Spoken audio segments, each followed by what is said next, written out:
you in the worst mood. P1 cleaner than your church shoes. Really point two just to hurt you. All red lamb just to tease you. None of these toys on lease to. Made your whole year in a week too. Yeah, main bitch out of your league too. Side bitch out of your league too. House so empty, need a centerpiece. 20 racks a table come from ebony. Cut that ivory into skinny pieces. Then she clean up with her face, man, I love my baby. You talking money, need a hearing aid. You talking about me, I don't see a shade. Switch on my side, I take any lane. Switch on my core if I kill any pain. Look what you done. I'm a motherfucking star boy. Look what you done. I'm a motherfucking star boy. Every day a nigga try to test me, yeah. Every day a nigga try to end me, yeah. Pull off in the roadster SV, yeah. Pockets overweight getting hefty, yeah. Coming for the king, that's a far cry. I come alive in the fall time. The competition, I don't really listen. I'm in the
Thank you. Good night. I see trees of green.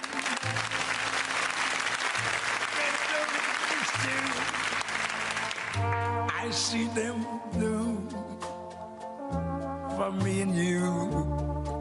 And I think to myself, what a wonderful world.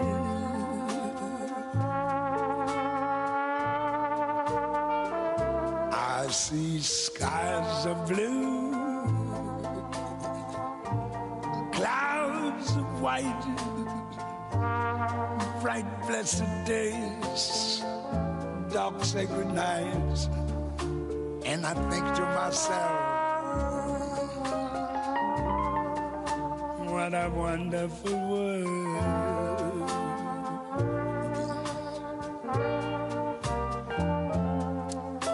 The colors of the rainbow, so pretty in the skies, also on the faces of people going by. I see friends shaking hands, saying, how do you do? They're really saying, I love you. I hear babies crying. I watch them. Please welcome to the stage Senior Aide to President Trump, Stephen Miller.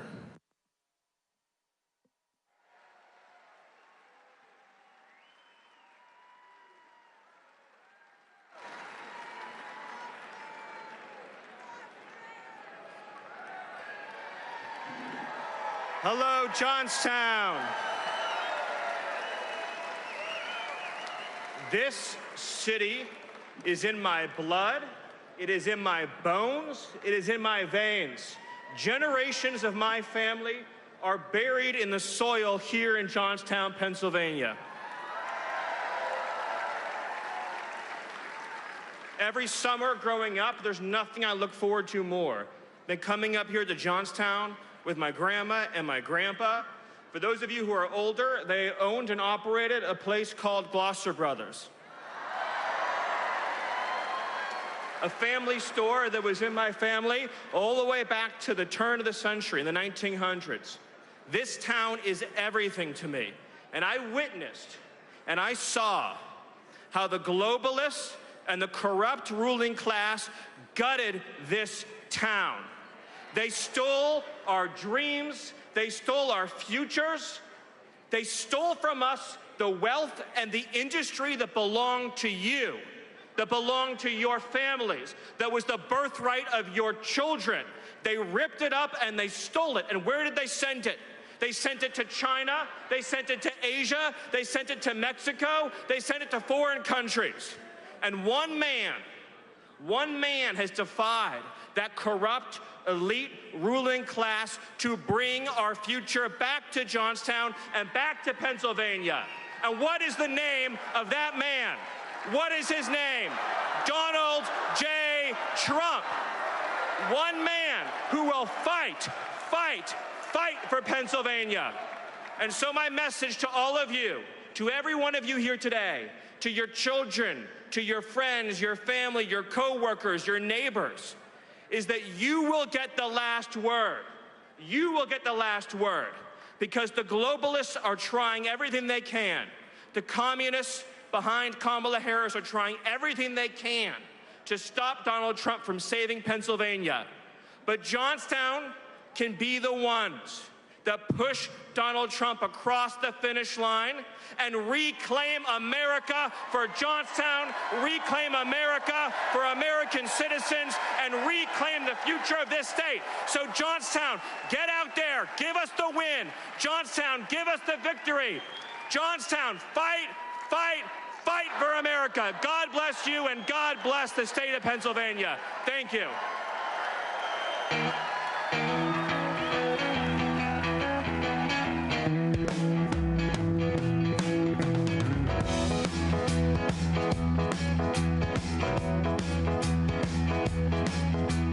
We've been together since way back when. Sometimes I never want to see you again, but I want you to know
Ladies and gentlemen, please welcome to the stage Attorney Alina Haba. DJ Khaled!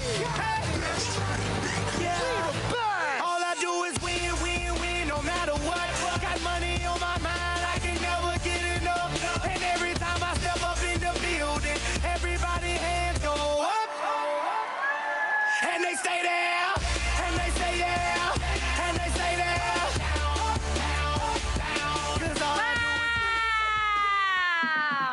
I'm excited. What's up, Johnstown, Pennsylvania?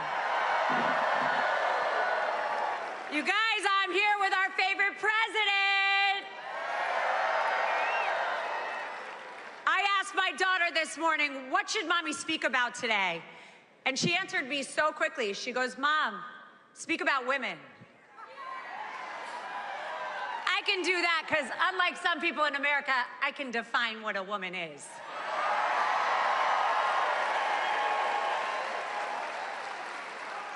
As every mom knows, we have the toughest job in the world as mothers.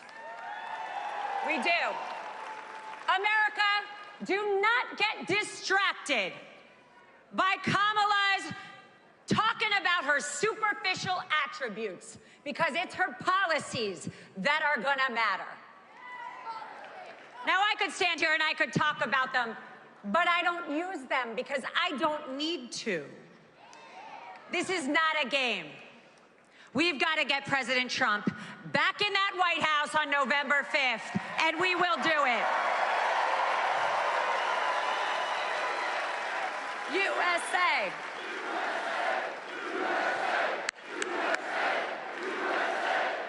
God, what a good crowd. Patriots. Patriots.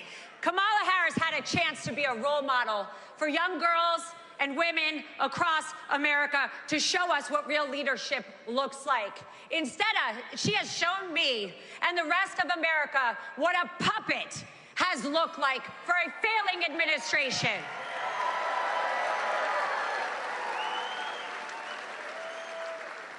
She is not the best that we can do, America. She has been there for 3.5 years, and we as America deserve better than this.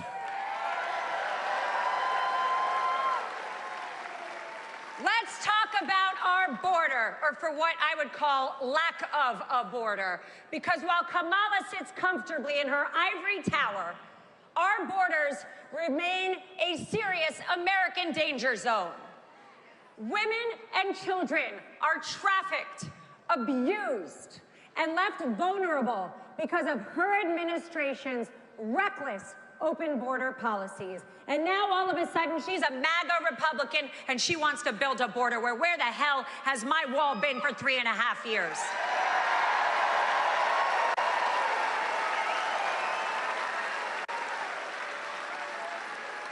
If that is what empowerment looks like to Kamala, I want nothing to do with it, because to me it looks a whole hell of a lot like betrayal. Kamala preaches about lifting women up, breaking glass ceilings, but let's look at the facts. Under her Biden's administration, inflation is skyrocketing, and who feels it the most? We do.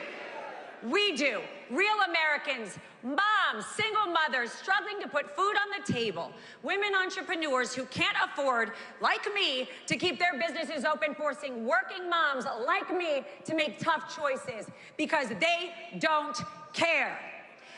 So Kamala may talk a big game, but her policies are crushing us. And let me be clear, when you say Biden, it's the same damn thing.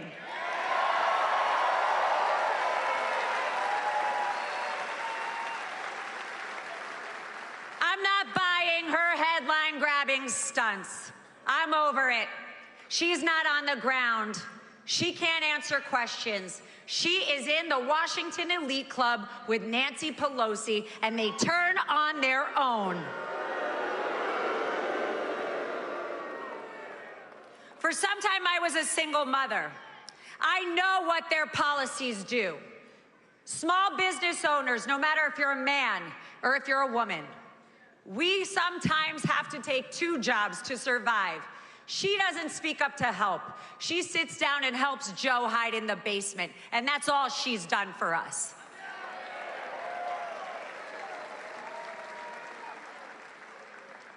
Ladies and gentlemen, I don't know if you saw her on CNN, but let me be very clear. I am an American woman. I am a MAGA woman, and I don't need a man standing next to me to get up and speak.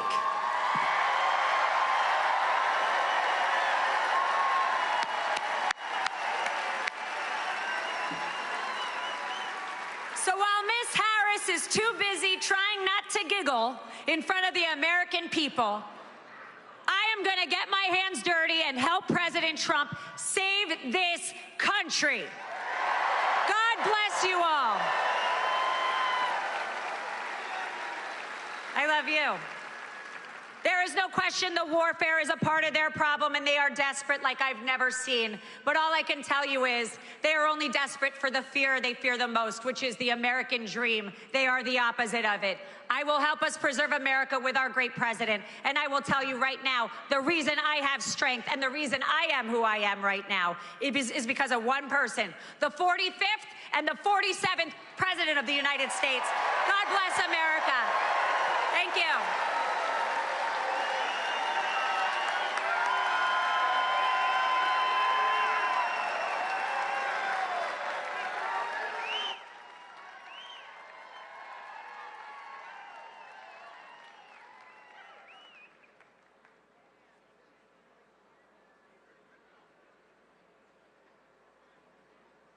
Ladies and gentlemen, please welcome to the stage Congressman Byron Donalds.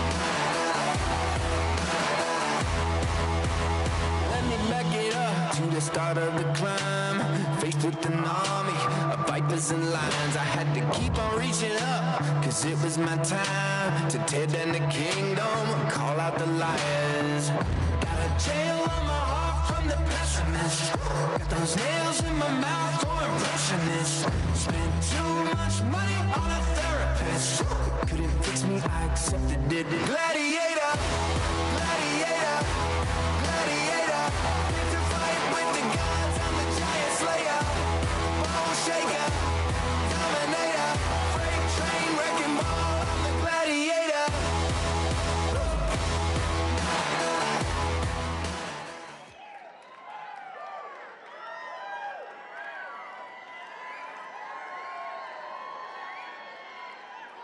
You know what? This is my first time in Johnstown, PA, but I love being in Johnstown, PA.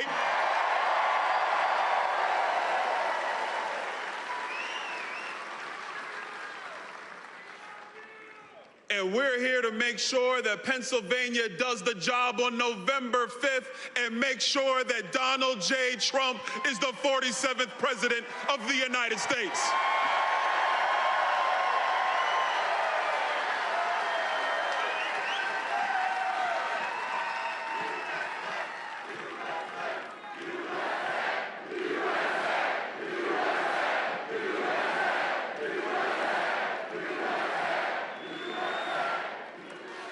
I was in New York last night, and I'm sitting down in the studio, and they say, Congressman, we want to play you the first clip of Kamala's interview on CNN.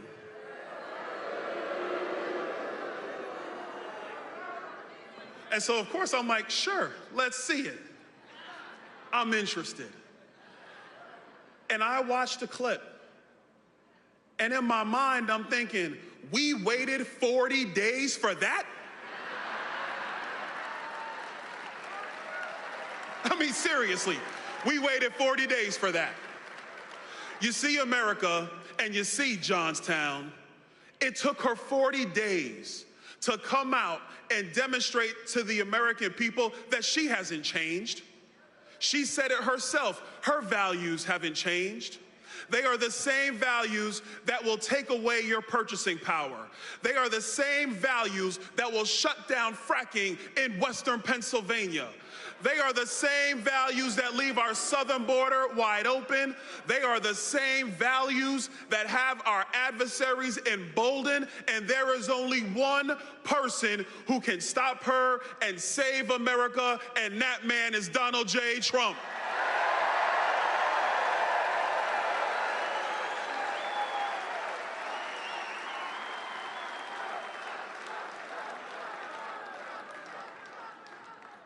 So really, my job is simple. We need you to make sure you get out and work for Donald J. Trump. Every phone call you make is needed. Every door you knock is valued. If you haven't done it, go to TrumpForce47.com, sign up, and help this man become the next president of the United States.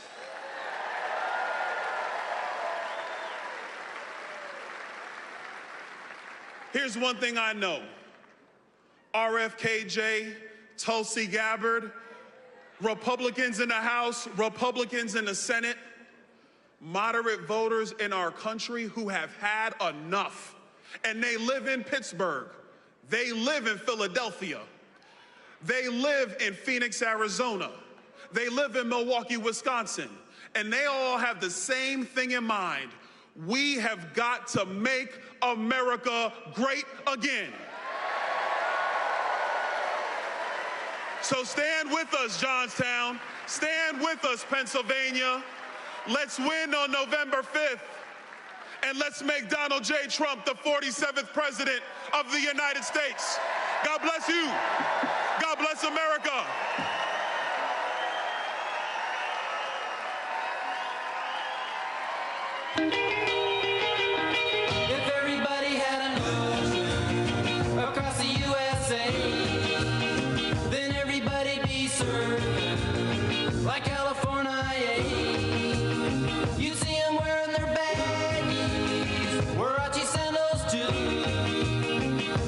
Bushy blonde hair, serving USA. You'll catch him serving at Dell, Ventura County line, Santa Cruz and Trent, Australia, Caribbean, all over Manhattan.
should. You're fine, so kind. I'm gonna tell this world that you're mine. I put my nails and I put on my thumb. I'm real nervous, but it sure is fun. Come on, baby, you drive me crazy. The goodness gracious, just quick balls of fire.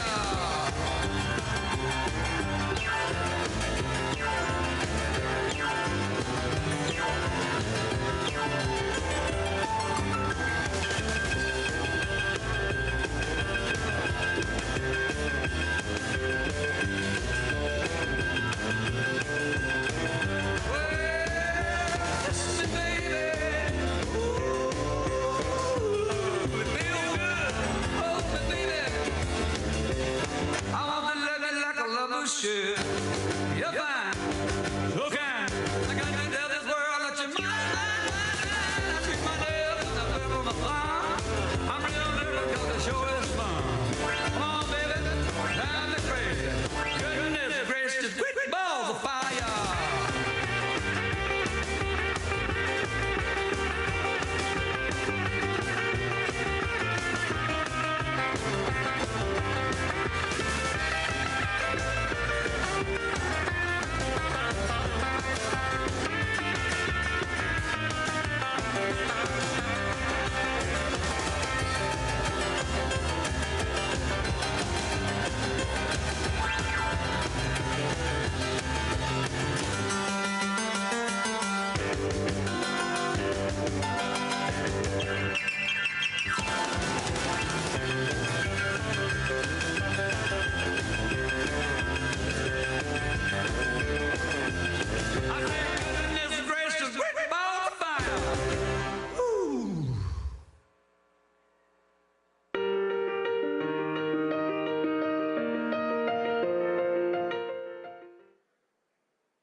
Ladies and gentlemen, please welcome candidate for United States Senate, Dave McCormick.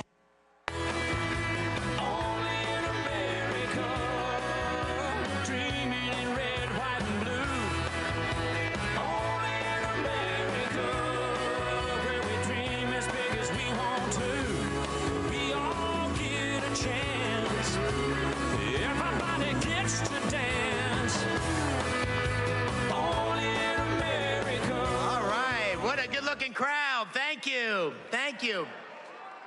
I feel a little bit like the warm-up act for the Rolling Stones, but it's good to see everybody here.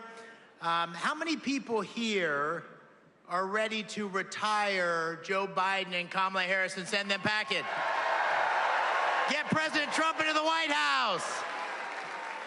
Yeah, we got to get him in the White House. How many people here are ready to retire Chuck Schumer and get a new majority in the Senate? I'm ready for that one too. You know, first of all, it's great to be here in Johnstown, great to be here in Cambria County. Thank you all for coming today. My dad was born in Indiana County. You got any Indiana County people here? All right, and my mom was born in Jefferson County in a place called Punxsutawney. And I like to say Punxsutawney because it reminds me of Bob Casey, Punxsutawney Bob. He only pops his head up every 6 years. Am I right? We never see this guy, right? Where has he been? And I was born in Washington, Pennsylvania, but I grew up in, we got Washington here. I was born up in Washington, but I grew up in Bloomsburg, which is northeast Pennsylvania, up around Scranton. And listen, grew up like most of you. My folks had a farm. I baled hay. I trimmed Christmas trees. I was a bus boy. I was a paper boy. And wrestling got me into West Point. And at West Point, I was on the Army wrestling team. And then I got to go to the 82nd Airborne Division. Anybody here know the 82nd Airborne Division? And I got to serve my country in Iraq. I got to come back here to Pennsylvania and help create jobs and run a company. Listen, I've been blessed by the American dream, and I'm running because I'm worried that's not going to be available for our kids, your kids. We're not going to have that American dream unless we get the right leadership in the White House and the right leadership in Washington. And you know, you've had politicians forever coming and telling you that this is the most important election of your lifetime. How many times have we held there over 20, 30 years? The most important. I'm telling you, this is the most important election of your lifetime. If we don't get the right leadership in place, we're going to wake up one morning, we're already there, and not recognize the country in front of us. We're not going to recognize it. And look at what's happened under the failed policies, the liberal policies, the weakness of Biden, Harris, Casey. Look at where we are. Sky-high inflation that's killing working families. A war on fossil fuels that's standing in the way of the one thing that could unlock all of Pennsylvania's potential. Wide open borders, wide open borders. 4,000 people last year in Pennsylvania died of fentanyl because of the wide open borders of Biden, Harris, and Casey.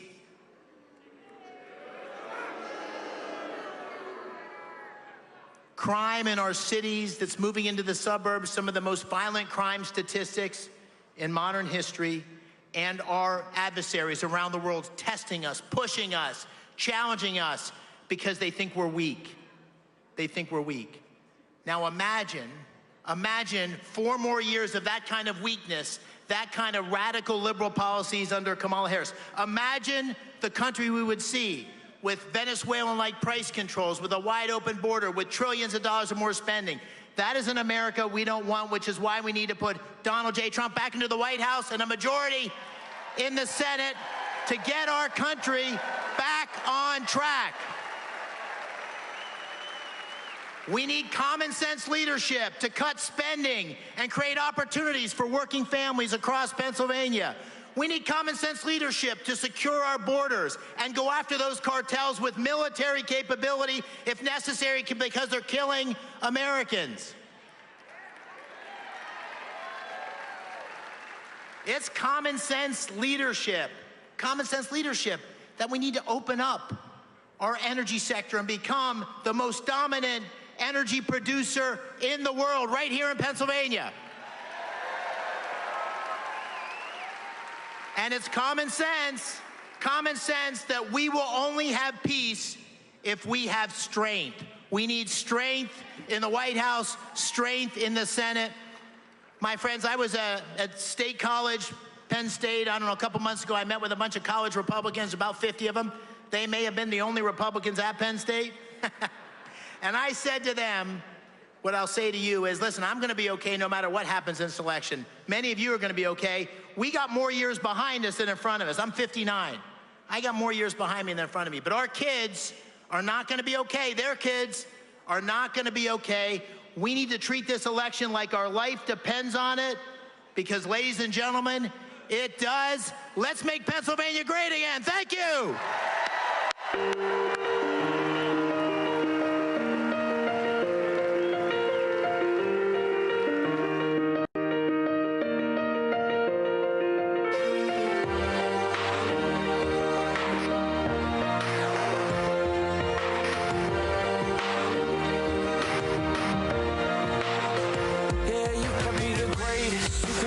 Best. You can be the King Kong banging on your chest. You can beat the world, you can beat the war. You can talk to God, go banging on his door. You can throw your hands up, you can beat the clock. Yeah. You can move a mountain, you can break rocks. You can be a master, don't wait for luck.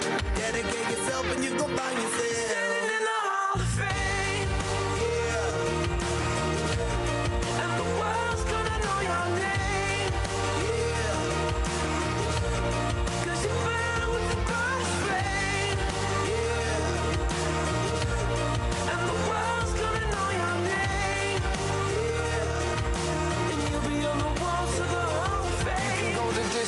You can run the mile, you can walk straight through hell with a smile. You could be the hero, you can get the gold. Breaking all the records they thought never could be broke. Yeah, do it for your people, do it for your pride. Are you ever gonna know if you never even try? Do it for your country, do it for your name. Cause there's gonna be a day when you're standing in the Hall of Fame.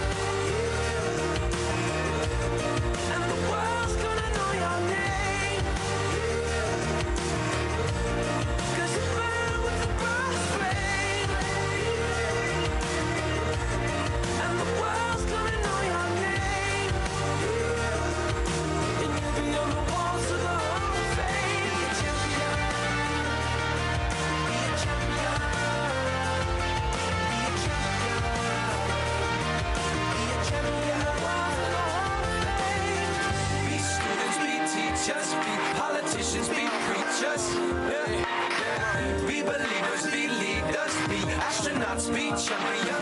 truth seekers, be students, be teachers, be politicians, be preachers, yeah.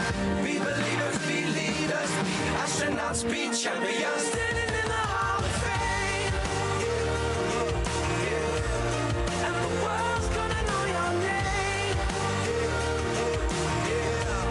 'Cause you burn with the brightest flame. And the world's gonna know your name. Be on the walls of the Hall of Fame. Be a train, you can be the best. You can be a chain car hanging on your chest. You can be a girl, you can be the wall. You can call your child, yeah, banging on the wall. You can feel your hands up, you can be the clock. You can move a mountain, you can break rocks. You can be a master, don't wait for luck. Dedicate yourself and your life for standing in the Hall of Fame.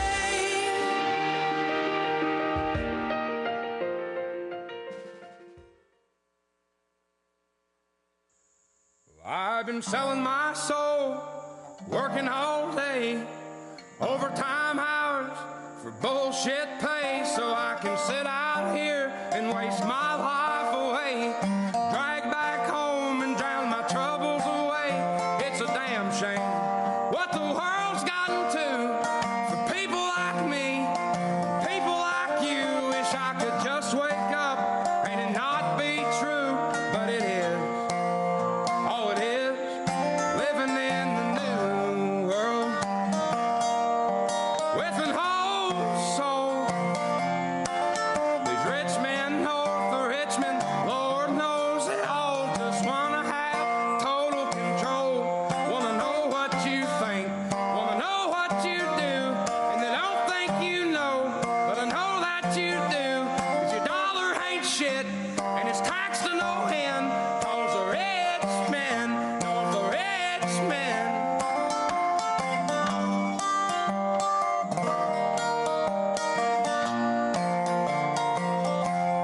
I wish politicians would look out for miners, and not just miners on an island somewhere. Lord, we got folks in the street, ain't got nothing to eat, and the obese milking welfare. Well, God, if you're 5'3" and you're 300 pounds, taxes ought not to pay for your bags of fudge rounds. Young men are putting themselves 6 feet in the ground, 'cause all this damn country does is keep on kicking them down. Lord, it's a damn shame what the world's gotten to for people like me, people like you. Wish I could just wake up and it not be true, but it is. Oh, it is living in the new world with an whole soul. These rich men north of Richmond, Lord knows they all just wanna have total control.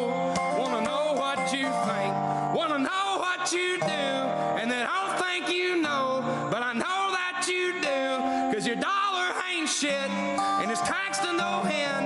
'Cause the rich men know the rich men.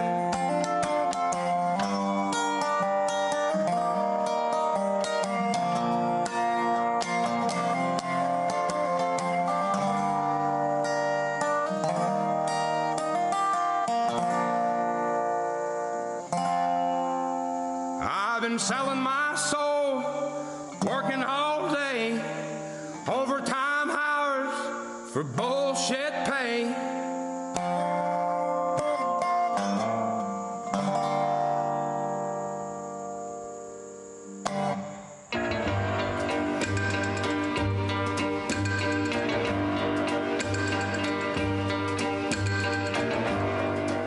You don't own me. I'm not just one of your many toys. You don't own me. Don't say I can't go with other boys. And don't tell me what to do. Don't tell me what to say. And please, when I go out with you, don't put me on display. 'Cause you don't own me. Don't try to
what you're doing to me.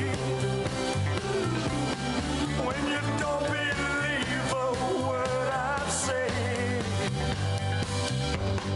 don't you know I'm caught in a trap? I can't walk out because I love you too much, baby. Don't you know I'm caught in a trap? I can't walk out because I love you too much, baby. Don't you know I'm caught in a trap? I can't walk out because I love you too much, baby. Don't you know I'm caught in a trap? I can't walk out because I love you too much, baby. Don't you know I'm caught in a trap? I can't walk out because I love you too much, baby. Don't you know I'm caught in a trap? I can't walk out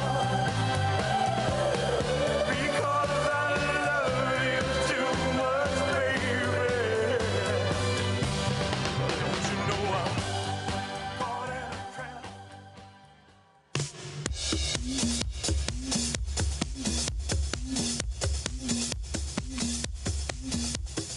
Body, wanna feel my body, baby. Such a thrill, my body, yeah, wanna touch my body, baby.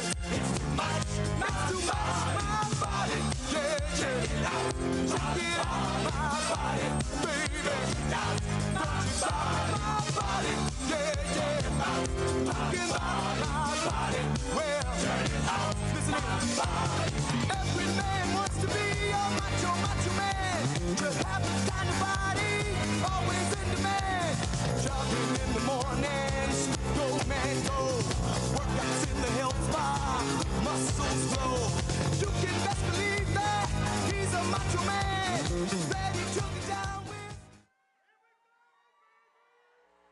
Ladies and gentlemen, please welcome the next president of the United States, President Donald J. Trump. And I'm proud to be an American, where at least I know I'm free. And I won't forget the men who died, who gave that right to me. And I gladly stand up next to you and defend her still today. 'Cause there ain't no doubt I love this land. God bless the USA.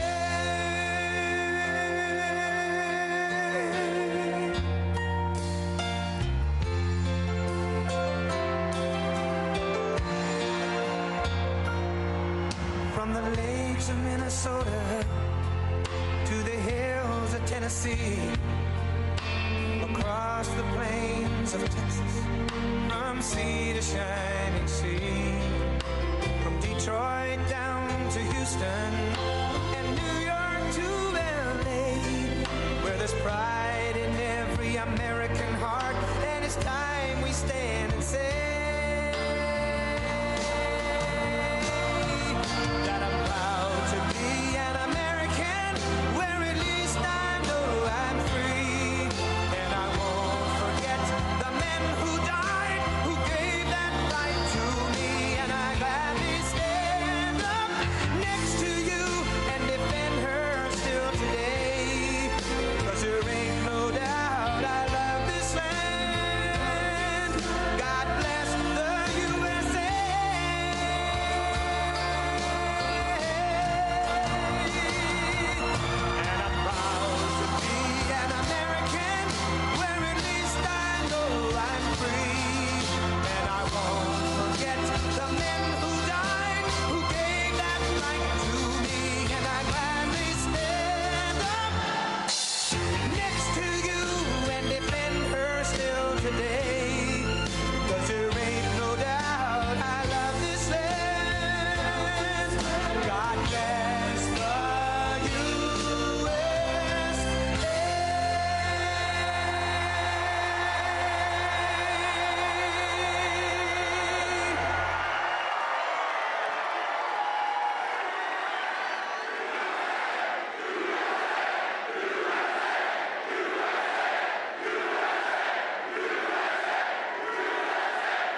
Well, thank you very much, everybody. I love this place. I love it. We've had great luck here. So just to everybody, hello, Pennsylvania. How are we doing, Pennsylvania? And I'm thrilled to be back in this beautiful Commonwealth with thousands of proud, hardworking American patriots. That's what you are. It's coming, it's coming. Listen to this, 67 days, wow. 67 days from now, we're going to win Pennsylvania. We're going to defeat Comrade Kamala Harris. Did you see her? Did you see her last night? Did you see her last night? I don't know. You think she's going to be able to handle President Xi? I don't know. I don't think so. China, North Korea, Russia, I don't know. But we're going to win back the White House. We're going to make this country greater than it's ever been. And everyone here today is part of the greatest political movement in the history of our country. You know that. Make America Great Again, MAGA. And whoa, look at all of the fake news. They got a lot of fake news back there. That's a lot of fake news, David. That's a lot of people. Some I like, about 7%, and some I don't like. No, that's a lot. But, you know, when I say the greatest political movement in the history of our country, if I say something even slightly wrong, they give me 12 Pinocchios, right? 12 Pinocchios. No, we can't say anything even a little bit wrong. I can't even joke. When I used to show Biden couldn't find the stairs off the stairway, they'd say, Trump couldn't find it. They'd say, they took it. And they would say, I couldn't. When different things, the worst thing you can do with them is sarcasm, because it doesn't work with the fake news. So we won't have any fun, but we will have fun. We're going to have a lot of fun. And I recognize you. How are you? And I recognize you. But no, it's amazing what we built all together and started 8 years ago, maybe a little before that, who knows? Probably started 40 years ago in our soul, but it started 8 years ago, and nobody would have thought anything like this could have happened.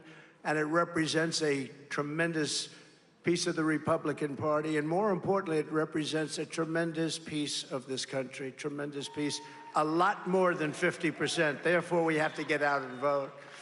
This past week, I was honored to receive 2 endorsements of former Democrats for president, Tulsi Gabbard and Robert F. Kennedy, Jr. And they're both great people. They were Democrats, as you probably know, and they felt very strongly about the endorsement, and I feel very happy to get it. Every day we are welcoming more Republicans, independents, traditional Democrats, and old-fashioned liberals. You know, they don't use that term anymore. They use progressive. We don't use that term. We like liberal better. Progressive sounds so good. It sounds progressive. They're not progressive. They're the opposite. Together we're fighting to secure our borders, end the endless foreign wars, and defend the working people of America. And coming in, I heard some of the most beautiful speeches. I heard just beautiful, beautiful speeches. I want to thank all of the speakers that preceded me. Beautiful speeches. We're joining forces to defeat government corruption, restore free speech, and make America healthy again. We're going to make America healthy again, you know? We're a nation that is not doing well in a lot of ways, and we're not doing so well with health, but we're going to solve a lot of those problems, I think, over the next short period of time. A lot of it's common. A lot of that's common sense, too. It's all common sense when you get right down to it. But we're going to get toxic chemicals out of our environment, and we're going to get them out of our food supply. We're going to get them out of our bodies. We'll get them out of our body, right? Right? With victory this fall, we will enact this pro-family agenda, and we will bring back the American dream, bigger, better, and stronger than ever before. They never talk about the American dream. They never mention it. They don't talk about the American flag. By the way, the American flag, we got some of the greatest congressmen warriors here that you have anywhere. And congressmen, go to Congress soon, like immediately, but soon. We should give a 1-year sentence in jail to anybody that burns the American flag. We should do that. Mike, do it, Mike. Right? Do it.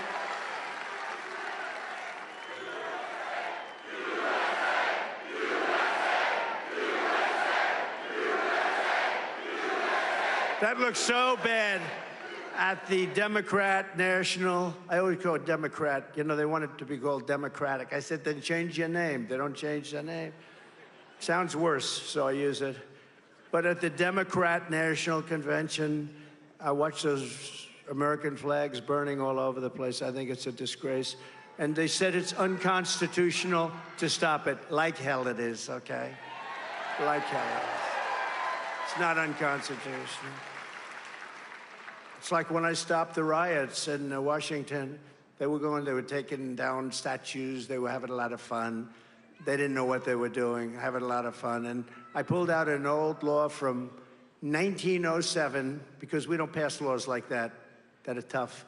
And it said, if you touch a monument, if you touch it, even touch it against the will of authority, if you take it down, but if you even touch it, you go to jail for 10 years.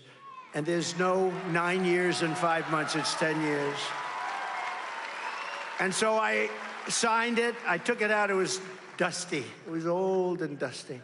Hadn't been used in 78 years, I think they said.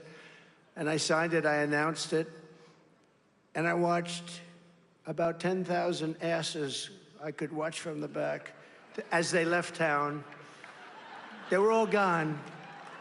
I knew there was a problem when they started ripping down a statue of Abraham Lincoln. I said, they're going to take down the statue of Lincoln? I don't think so. We're not going to let that happen.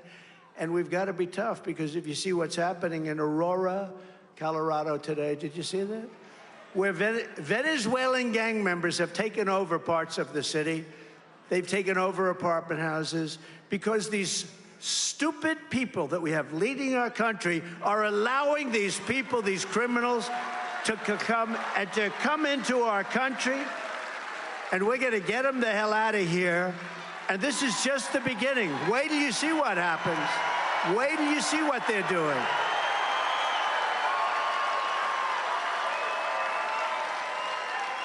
Unbelievable. No, it's these congressmen, they're just shaking their head. They can't believe it. They can't believe two things, actually. The size of these crowds. You know, you could fill this place up 3 times. Why didn't you get a larger arena? Huh?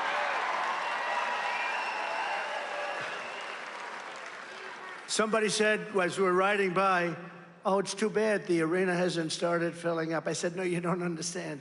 It's totally full, but the line goes back for miles. It's already full. But we got to do that, fellas, you know? We got to do it. Because I've been saying for a long time, I said, these people are coming in from prisons and jails. Nobody listened to me. They're murderers. They're drug dealers. If you take a look at Venezuela as an example, their crime is down 72%. Because they've taken their criminals from Caracas. They've taken their drug dealers. They're emptying their prisons into our country. Their crime is down all over the world. Crime is down. In the Congo, in Africa, 22 people deposited into our country. Where do you come from? The Congo. Where in the Congo? Jail. What did you do? We will not say that. You can imagine. Listen, they come from Africa. They come from the Middle East, countries that are not friends of ours. And they're coming by the millions, And these fools, Kamala, who's a Marxist, these fools are letting them come into our country, destroy our country.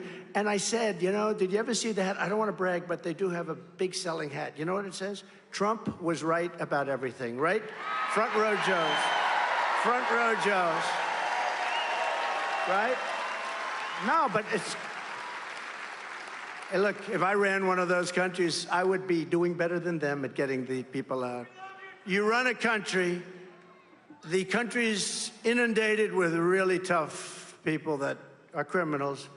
I want to get them the hell out. If I was the head of a country, the president of a country, if I was in charge of anything having to do with the country, I would have moved them out even faster than they're doing. They are moving people into our country at numbers that nobody's ever seen.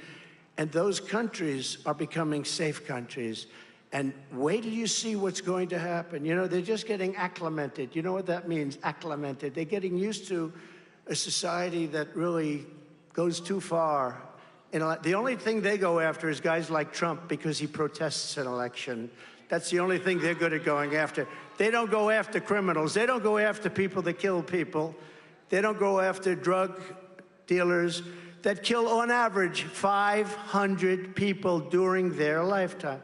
So a drug dealer kills 500 people, and the only thing they would understand would be the death penalty. If you had the death penalty for drug dealers, you wouldn't have any more drugs. You wouldn't have any more drugs.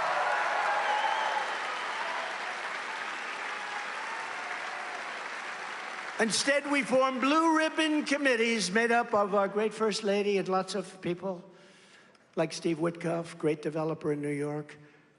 But they don't do this for a living. The only thing they understand, I went to China, I saw President Xi, had a good relationship until COVID came in, then I broke it off. That was too much. But I said to him, and I had a great relationship with him, and I will again probably. But I said, do you have a drug problem? 1.4 billion people. No, no, no, we have no drug problem. Why don't you have a drug problem?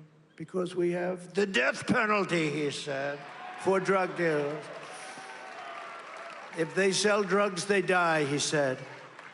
So those people that sold drugs, they said, you know, let's go to another country. This is a little bit tough. But they do in many other countries. In countries where you have that, you don't have a drug problem. And we are becoming a drug-infested nation, whether you like it or not. We're becoming a drug-infested nation. So we better get our act together. You know, years ago, centuries ago, China was taken over numerous times by smaller nations, much smaller nations, because they were all drugged out from the opium fields and all of that. And then one of their very powerful leaders said no more, and they ended it. And we're going to have to end it too, because we're really a country that is, we're a failing nation in a lot of ways. What they've done to our country is incredible. What is Kamala, who's a total lightweight. Did you see her on television last night? This is going to be the president. This is going to be the president of our country? I don't think so. Sitting propped up in a desk with this guy, this Tampon Tim.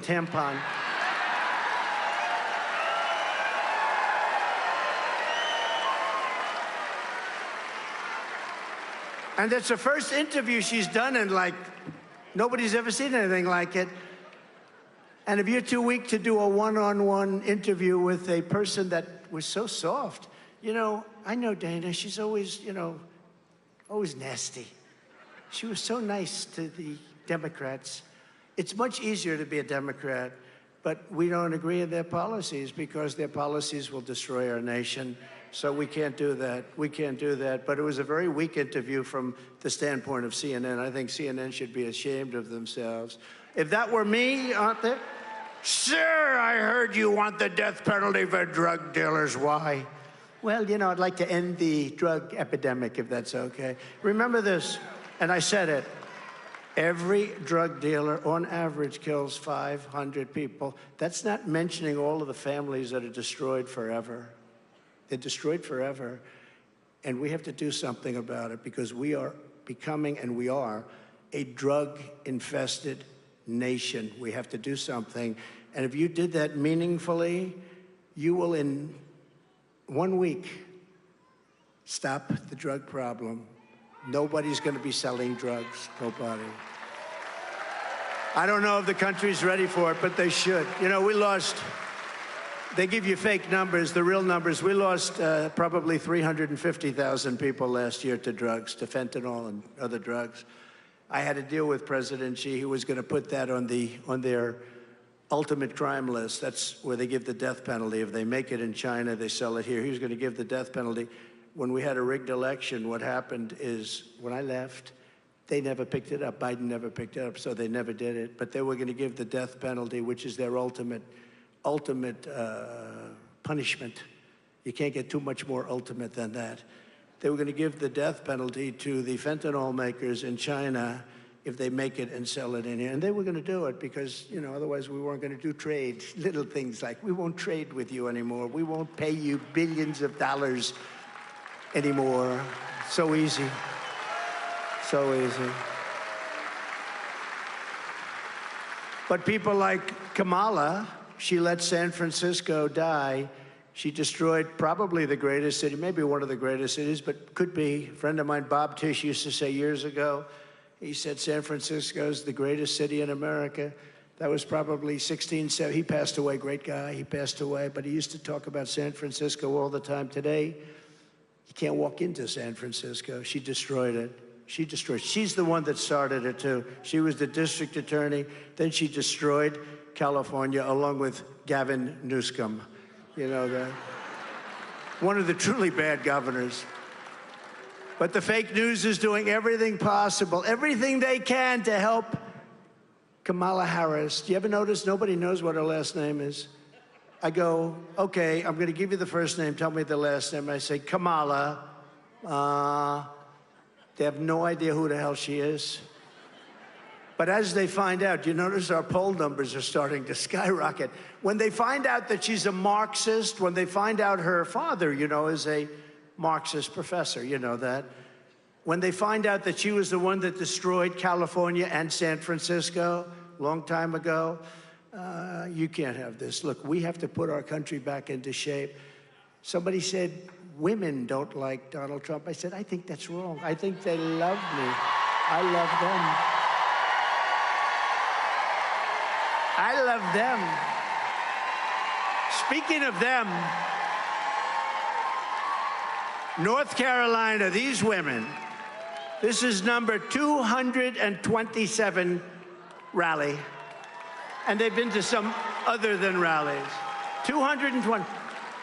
They're wealthy as hell. Look at them. They've got nothing but cash. Their husbands are great. But they allow them to go all over the country. They follow me all over the country. We have front row Joes over here. We got the women from North Carolina. Look at them. And no, but they're great patriots. They're great patriots. And you know, I spoke to the husbands one time. I say, how do you put up with this? Your husbands, your wives are traveling all over the place. Do you mind? We trust our wives, sir. We trust them implicitly. I said, well, you have great wives, let me tell you, but they've traveled, I think it's like 228, something like that. But it is beautiful to have you here. We love to have you here.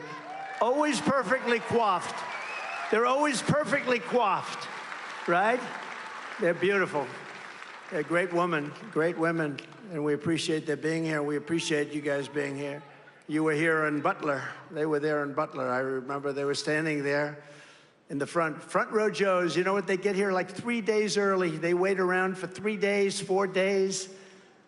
They probably got to know some of my guys by now. I would think they don't have to be quite so anxious. They're going to be, but they've done a great job. And then we have Mr. Wall.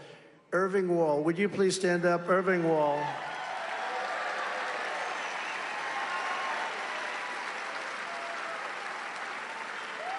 He is a great guy, and he was there for Butler, too, wasn't he? He was there. I saw him there, but he's been to many shows. How many shows have you been to?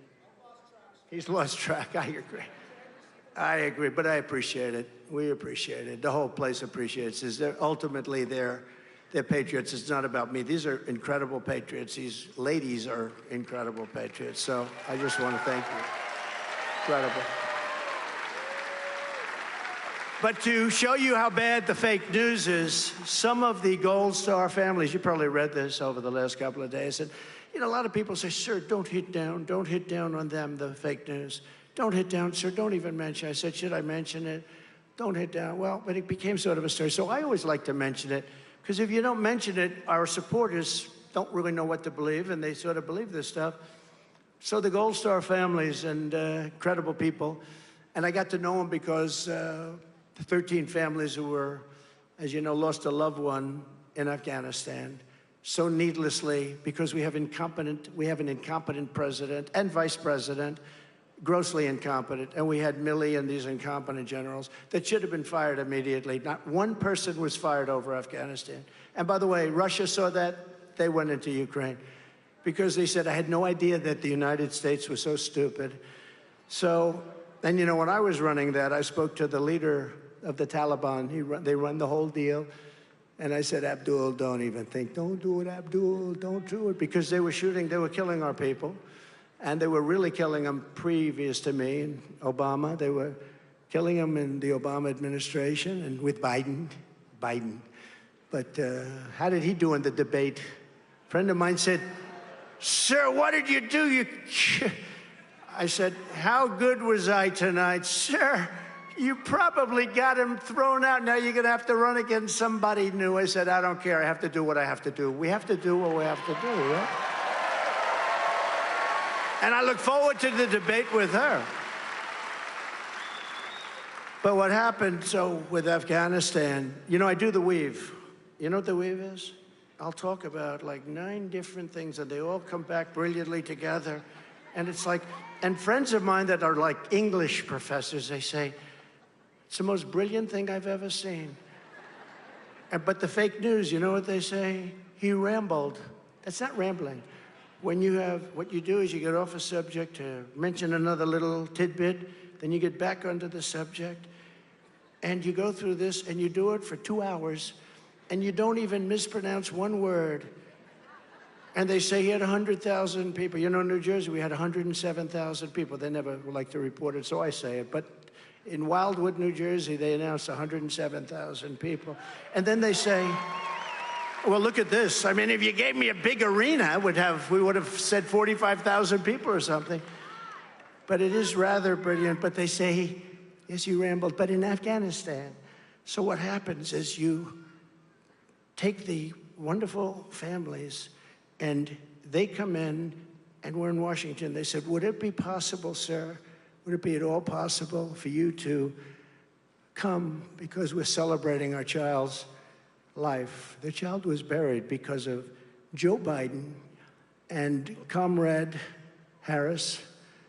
Would it be at all possible, sir, for you to be there? And I said, yeah, it's going to be real tough. I was really, like, far away.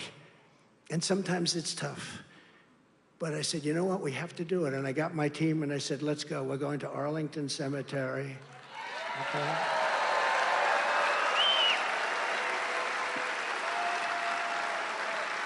I said, we're going to Arlington. Because, again, I got to know these people. Because, honestly, they would send me death certificates of their child. They said, sir, would you sign it? Please sign it. We refuse to accept his name on this death certificate. They said he killed our child. And, honestly, the incompetence killed their children. The incompetence, gross. And, by the way, they lost almost 500 people that day, including the other side. They left Americans behind. They're still there. Nobody knows even what happened to them. Think of this. They left $85 billion worth of brand new military equipment that I bought because I rebuilt the entire military. $85 billion worth of equipment behind. They left everything, and they moved the military first. Instead of last, you say, you stupid people, you take the military out last. For 18 months, and a lot of you know this, for 18 months, not one American, after I spoke to Abdul, the leader of the Taliban, not one person was shot. We didn't lose one person for 18 months. In fact, Joe Biden got up on television one day, and he said, for 18 months, not one person was shot during the Trump administration. Then the people started screaming at him, you stupid, don't say that. You know, you are so stupid, they tell him. But I appreciated that he said that. But it's true. For 18 months, nobody was lost, and nobody would have been lost, and we were getting out. I had it down to 5,000 people. But we were going to keep Bagram, which is the big air base, one of the biggest in the world, had the biggest runways, most powerful runways, 8 foot deep. You could land anything on those runways. Not because of Afghanistan. We're keeping Bagram for a different reason. 1 hour away from where China makes its nuclear weapons, right? So I got a call from the people. Sir, we're going to be going to Arlington to honor our children who were killed, and they are devastated, the people. I had them over at Bedminster, and they didn't think I'd see them. And they said, do you think we'll see him? And they said, well, we don't know. He'll try and make it. I ended up spending 4 hours late at night listening to music with all of the relatives of the people that were killed, so needlessly killed. And I got to know them. I got to know them, and we were looking at the sky, beautiful place. We're looking at the sky, and we're listening to Elvis, and we're listening to Elton John. We're listening to everybody. And I said, look, your son is looking down at you. And it was, the whole thing was beautiful. And you get to know them. They didn't think I'd see them, but at most I would spend 15 minutes. And I ended up spending many hours. So I got to know them. So they called up and they said, do you think you could be there, sir? I said, I'll try if I can. And we really had to turn things around. Anyway, I got there. And we had a ceremony. We had the changing of the guard. No, we had a beautiful ceremony. And then they said, sir, could you come to the graves? Could you come to the graves? After the ceremony, they said, could you come to the graves? Would that be possible? I said, I will. But I got like this big stadium, something was waiting. I said, but I'm going to, because those people are the love of our lives. They are the love of our lives, right? And in all fairness, I can say there's the mother's, father's, sisters, the brother, but the various people that we're talking about, depending on who it is, but the various people, they say it to me, I'll say it to you. I mean, I don't think they can ever be the same. I said, is it better now? Because it's 3 years, is it better? No, it's not better. You know, they have an expression, time heals all wounds. But I said, is that expression true? No, sir. Maybe it's worse now, sir. It's devastating. These people are just so devastated. So anyway, we're there, and they said a prayer, different graves, one here, one there. Then they said to me, I mean, I'm not surprised. I never even thought about it.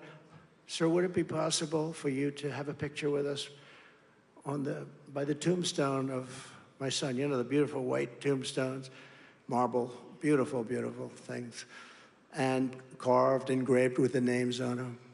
I said, absolutely. I wasn't doing it for, I don't need publicity. I get a lot of publicity. I would like to get a lot less publicity. I would pay to get, I'm the only guy who would hire a public relations agent to get less publicity. Most hire to get publicity.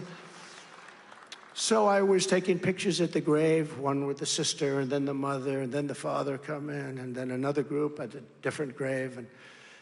And it was so beautiful, and we left, and everything was nice.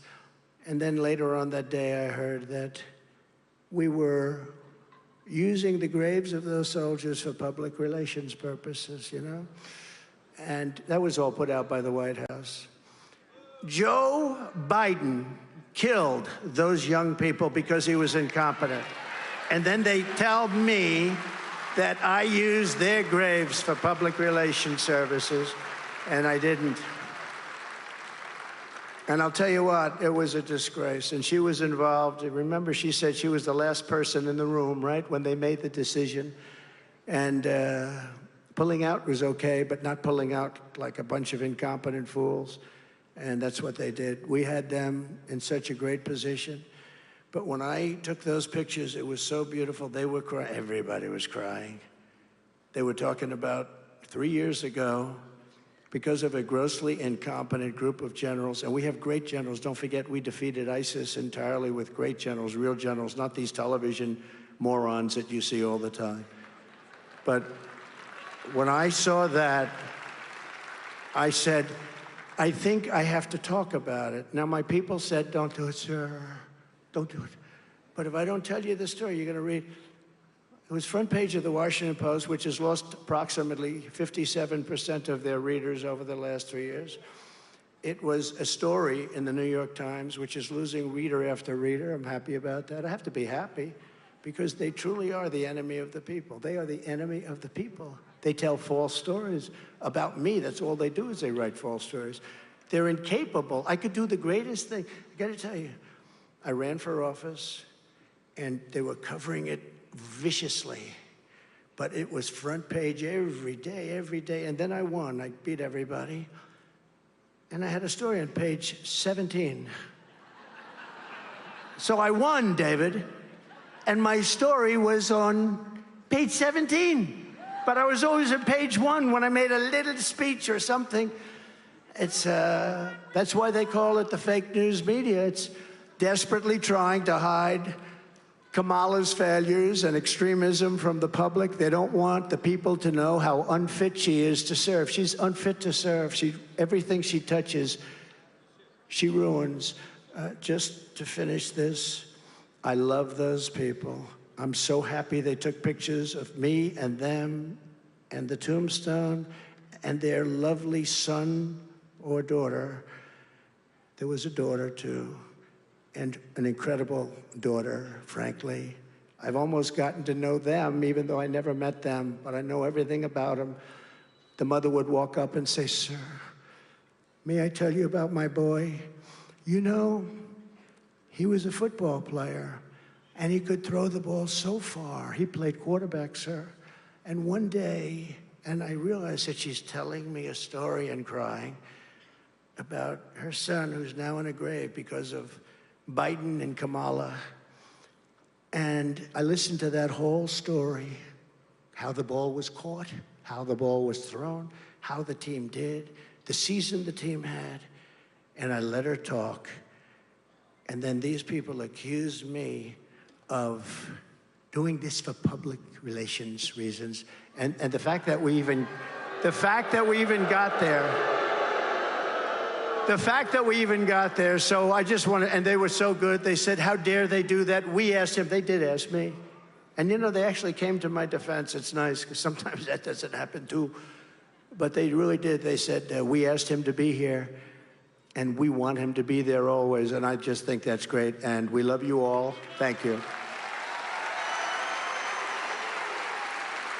But I wrote for this particular group, you know, because this is, you know, she's anti-fracking, she's anti-everything, this Pennsylvania. And I said, do me a favor, make a little reel of Kamala Harris has no right being here. She got no votes. She ran. She was one of 22 people that ran. She was the first one to quit. She never made it to Iowa in the primaries, the first state. She was nasty to Biden. She called him a racist and everything else. You know, she'll probably call me a racist in a week from now, week and a half. I look forward to that debate very much. But she called him a racist, remember the school bus. All she can do, she can memorize a little bit, not a lot, but she memorized a little story about a girl taking a bus. And she used it on Biden. And so when Biden picked her, I was shocked because nobody treated him so badly as her.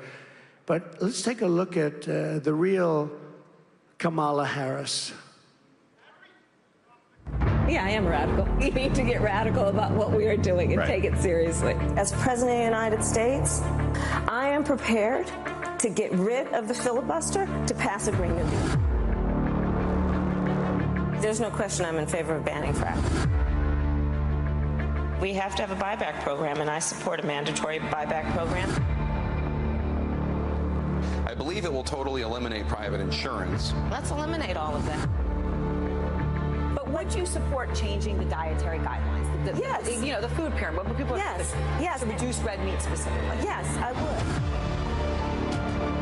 would. Raise your hand if your government plan would provide coverage for undocumented immigrants. Where do you stand on defund the police? This whole movement is about rightly saying we need to take a look at these budgets.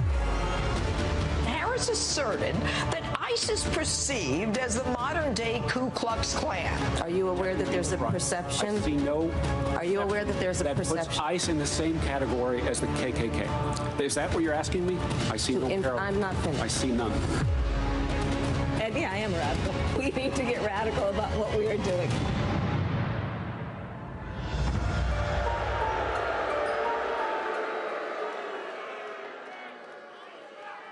But that's her. And now she's changed everything. In fact, I think she is going to soon apply for, give me an application for joining MAGA. She's gonna be wearing a MAGA cap. Now, that's her, and she can't do anything about it because that's where she is. Or with a politician, when they come out with something, that's where they end up, and she will destroy the great Commonwealth of Pennsylvania. Just remember that. And we should win a blowout. We should blow them out. You know, we win the state, we win the whole thing.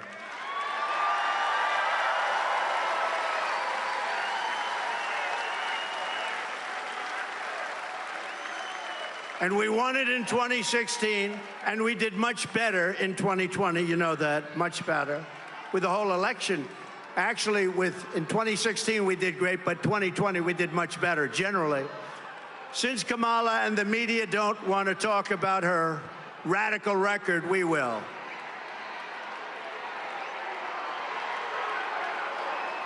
Beautiful.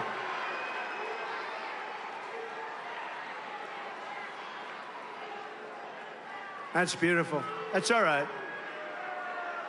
That's okay. No, he's on our side. We get a little itchy, David, don't we? No, he's on our side. You know what he's showing? At Butler, an amazing thing happened. You had two American flags very far apart, held up, I think, by different cranes. They were very big flags, beautiful flags, and they were waving. And as that horrible event was taking place, the wind blew the flags together, and they formed a perfect angel. I don't know if we have it, but it was a perfect angel was formed. I'll tell you, a lot of things happened. If we have it, put it up. If we don't have it, that's all right. That's it. That's it. That's it. He had the angel. He held up the angel, and our people went after him. No, he's on our side. He's on our side. Thank you very much. It's very nice. I've never seen banners so beautiful, right?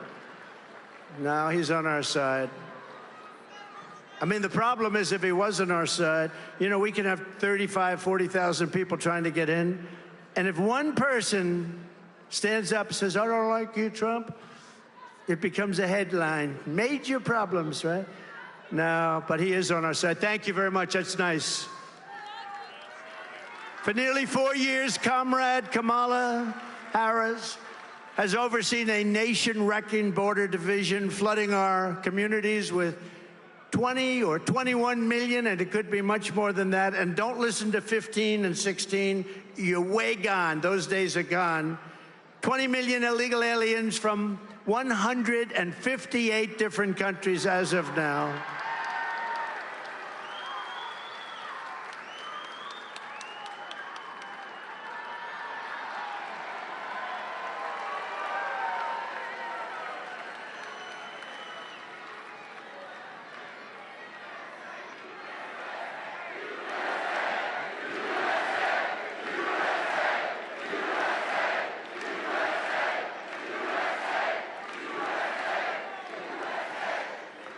Is there anywhere that's more fun to be than a Trump rally?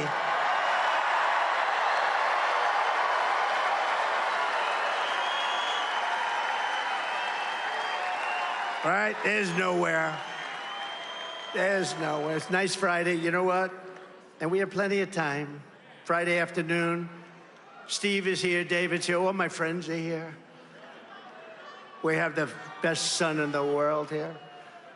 But all my friends are here, and let's just take our time and have a good time, right? Or should I hurry it up?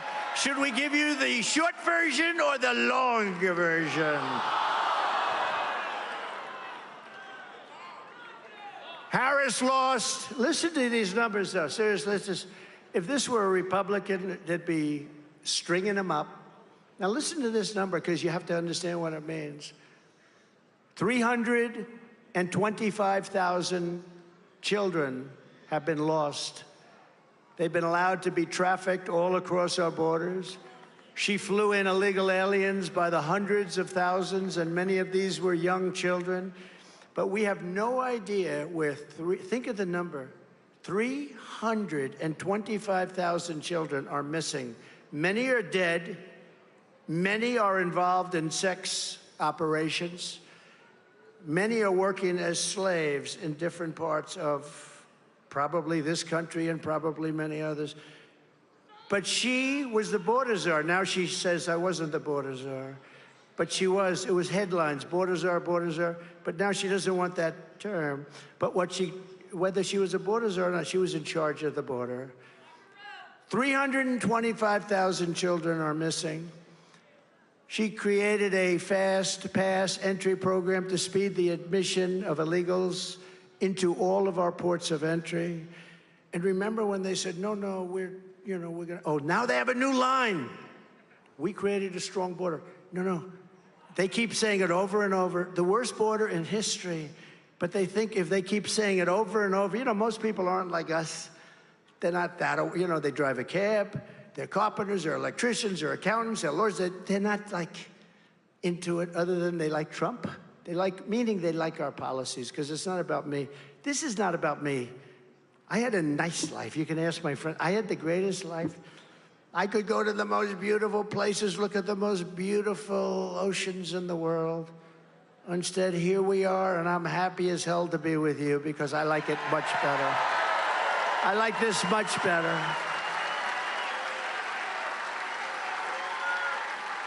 I like it much better. You know why? Because we're doing something. We're saving our country. I wouldn't do it just because I like it. We're saving our country. Our country needs saving. We're a failing nation, in case you have any question. We're a sadly failing nation, and we're going to make America great again. It's very simple. So we're a failing nation. We're going to make America great again. And I think we have a chance to make America greater than ever before. And remember this, if we don't do it this time, you're never going to have another crack at it. November 5th is the single most important day in the history of our country. I believe that with all my heart, because our country's going bad. And Kamala vowed to grant, remember, mass amnesty and citizenship to all of the millions of illegals that she let in, which will obliterate Medicare and obliterate your Social Security for seniors. You will not have any Social Security, and you're not going to have Medicare. The whole country is going bad. And no country, no matter who it was, no matter which country it was, no country could withstand this onslaught. No country could withstand this. And a lot of these people, remember, these are rough people. The only thing good about it is they make our gangs and they make our bad ones look like nice people by comparison.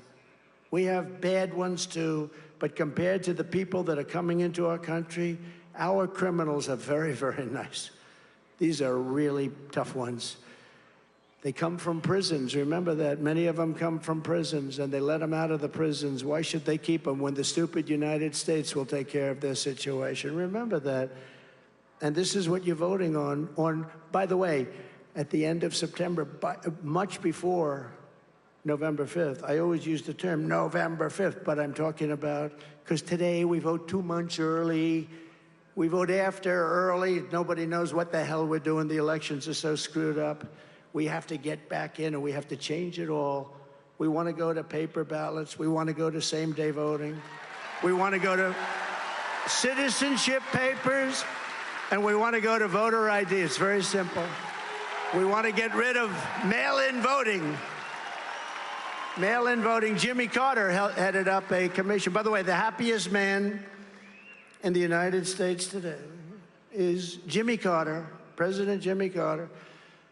My wife went to the funeral of Rosalind, beautiful funeral, like 8 months ago. And I looked at Jimmy. Jimmy's old, but he's happy. You know why? Because his administration is considered brilliant compared to this administration. Brilliant. He's a happy man. But Kamala called for the abolishing of ICE. Great patriots, tough as hell. Some of my friends are sitting right here. They're some of the toughest human beings I've ever met. They're not tough enough to be in ICE. They won't do it. These guys, they see a pack of MS-13 thugs that love knives. They love cutting people up better than guns because it's more painful. They killed 2 young girls in Long Island not so long ago. 16 years old, they were walking to school. They cut them up into pieces. They cut them up into pieces. They will go into a pack of MS-13 killers, our ICE guys, and for 2 minutes you see nothing but fists and legs and fighting. A lot of the people, like these young ladies from North Carolina, they're not into that. I don't know. I think they don't want to hear about that. They don't like to hear about people being cut up. They don't like to hear about MS-13. Have you ever seen MS-13? Typically, when you have tic-tac-toe boards on your forehead, it's not a good thing, right? They would go into these places, and they would start fighting, and at the end of 2-3 minutes, it's over, and they would stand up, and they'd take these thugs into paddy wagons, and they'd bring them the hell out of our country, and they'll get them out. And the problem we had, as you probably heard, was that the countries wouldn't take them back. Honduras, all of these, El Salvador, Guatemala, Mexico, but they wouldn't take them back. They wouldn't take them back at all. And when I came into office, I said, we got to get these MS-13 killers. We had thousands of them in our country. They were set out by the countries where they came from, mostly those countries I just named. And a general told me, sir, we can't do that. They won't take them back. I said, why? Because Obama tried very hard to take them back. Barack Hussein Obama. Has anybody ever heard of Barack Hussein Obama? Remember Rush Limbaugh? Barack Hussein Obama. Rush, the great Rush Limbaugh, right? We miss Rush. We miss him. But they wouldn't take him back, and the general said, sir, they won't take him back. They put planes on the runway when we're about to fly in. They'll take their commercial jets, put them on the runway so he couldn't land. They'd stop up all the buses. So they'd bring them there, and they'd have to turn around. Couldn't get them in. This for years. I said, General, how much money do we pay them in aid every year? Sir, I'll find out. So he comes in to find. So we give them $750 million a year. By the way, it sounds like a lot. That's peanuts compared to what we give them. But it's still a lot of money. Sir, we give them $750 million. Okay, you let them know that effective immediately, they're no longer getting any foreign aid. They're no longer getting no help. No more help. So the time went by, and I came into the office the following morning, nice and early, which I do. And what happened was very amazing. All three countries, these three countries called me, the heads of the countries. Sir, there seems to be a problem. What? Is there anything I can help you with? I heard you're very disturbed about us. Yeah, you're sending over in the caravans your thugs, your killers, and your MS-13 gang members, and you're not letting them come back into your country, and we're bringing them back. If we have to do, I don't give a crap what we have to do, we're bringing them back. Sure, please, sir. We would be delighted to take MS-13 back. They're wonderful individuals. I said, does that mean you're taking it back? Well, sir, I understand you're no longer making payment to us. I said, that's right, and you'll never see that money again. You better open up. Sir, we would be delighted to take them back. All you had to do is ask. 10 minutes later, I get a call from another, the exact same conversation. Could have put it on tape, it would have been identical. Sir, is there a problem? Yeah, you're not taking your criminals back that you sent into our country. We would be delighted to do so. And we took out MS-13 by the thousands and thousands and thousands. And now they're probably all coming back through this weak and pathetic administration that we have. Kamala has provided deportation immunity to the vast majority of criminal aliens. Immunity meaning you can't get them out. Living inside the United States, she's importing MS-13 gang members back into our country. Nothing's going to happen good with MS-13 gang members. And they're going into our high schools, and they're going to class in the high schools, and they're accosting our kids. They're rough kids. These are rough ones. We are being conquered in a certain way from within. If you think about it, like in Colorado today, Aurora, they're taking over the city. They're taking over. They're going in with these massive guns, AK-47s and others, AR-15s, AR-15s. Have you ever heard of that one? But they're going in and they're taking over our cities. You watch what's going to happen. We have hundreds of thousands of these people in certain of our cities. And if you think they're going to behave, they're not going to behave. These are rough people. These people came from rough places. And they're just sort of getting acclimated now, right? They're getting acclimated. And now they're finding out, gee, we're not allowed to, you know, the police aren't allowed to talk rough to you, or the police gets arrested. I mean, if the police people do their job, they end up losing their pension, they end up losing their families, they end up losing their house, their car. And they're learning this, these guys. And wait till you see what's going to happen. But it's already been happening. They've killed many, many people in our country. I was at the border last week, and I was with the parents and other family members of some of the young kids that got killed, viciously, violently killed by illegal immigrants coming into our country. We can't have this. It's just, our country, it's not sustainable. Our country's going to fail. These people are stupid people that are running our country. They don't have any common sense. They believe in an ideology. And if you look at Kamala and you look at what she's done to every place she's touched, has turned to shit. Every single place she's touched. I have to say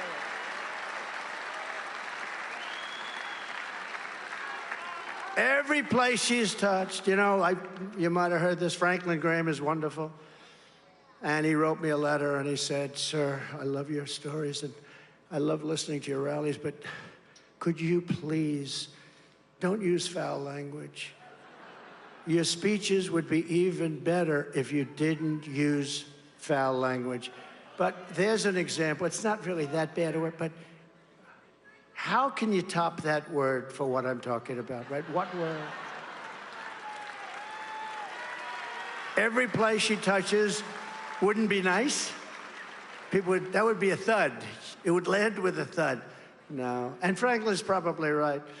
I'm not sure I agree with him, but he's a great guy, actually. But he did say that to me. He said, please don't. And so I try and avoid it. My wife also, she says, please don't use foul language. But it's hard. You know, there's some words that can't be duplicated. They can't. I try, but it can't be duplicated. Comrade Kamala launched a radical left war on Pennsylvania energy that will destroy the economy of your state. On Kamala's first day in office, she shut down the Keystone Pipeline, which I approved. She shut down drilling on all federal land. She re-entered the disastrous Paris Climate Accord. Do you know what that was? That was the worst deal, other than it sounds so nice, the Paris Climate. It basically said that this country is screwed. It said this country is going to pay billions and billions of dollars. Other countries are going to pay nothing. China, as an example, pays nothing because they consider it a developing nation. We're not. We better start developing fast or we're not going to have a country left. So I terminated it. We pay billions of dollars. Russia pays nothing. China pays nothing. India pays nothing. And they won't pay for years, but we pay because we're a bunch of suckers. And I terminated it. And one of the early things that Harris did, because she's the one that pushed it, is they renewed it for even more money than they were paying before. It's the craziest thing I've ever seen. You'd almost think they hate our country. Kamala Harris surrendered our energy independence, spent hundreds of billions of dollars on the Green New Scam. She's trying to take away gas stoves and heaters.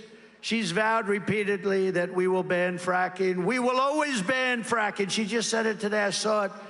They have a clip from like 2 years ago.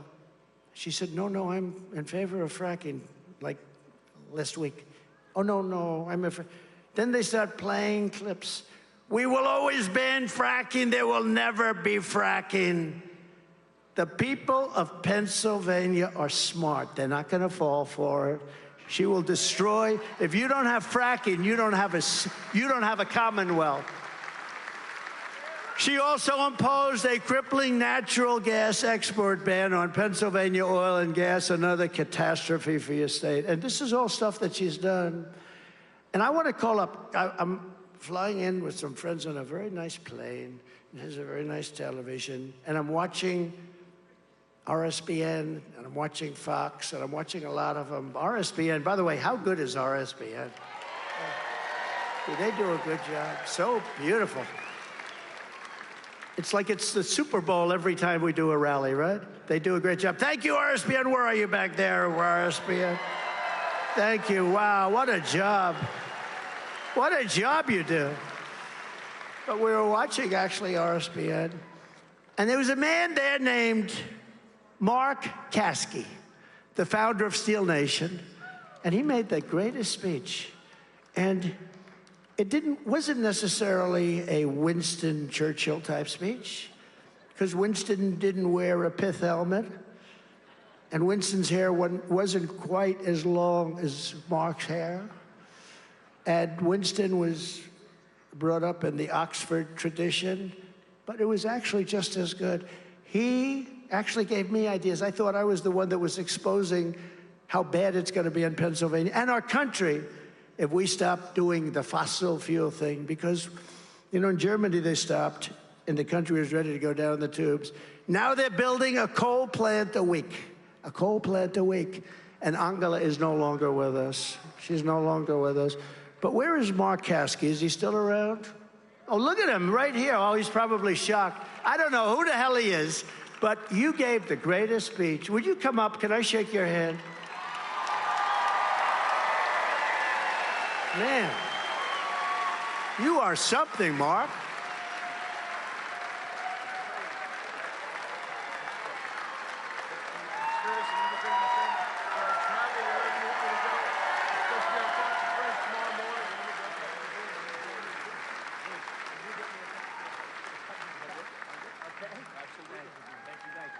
Hey, Mark. You want to say something? Come on, say something. Come here. He can say a little bit more, right? Winston Churchill, I'm not. I was born and raised in Carolina and Pittsburgh as an adult, and I've been a Yinzer for a long time, President. You know, the war on energy by the left, and it's not just here, it's worldwide. What's happening in Europe right now is a shame.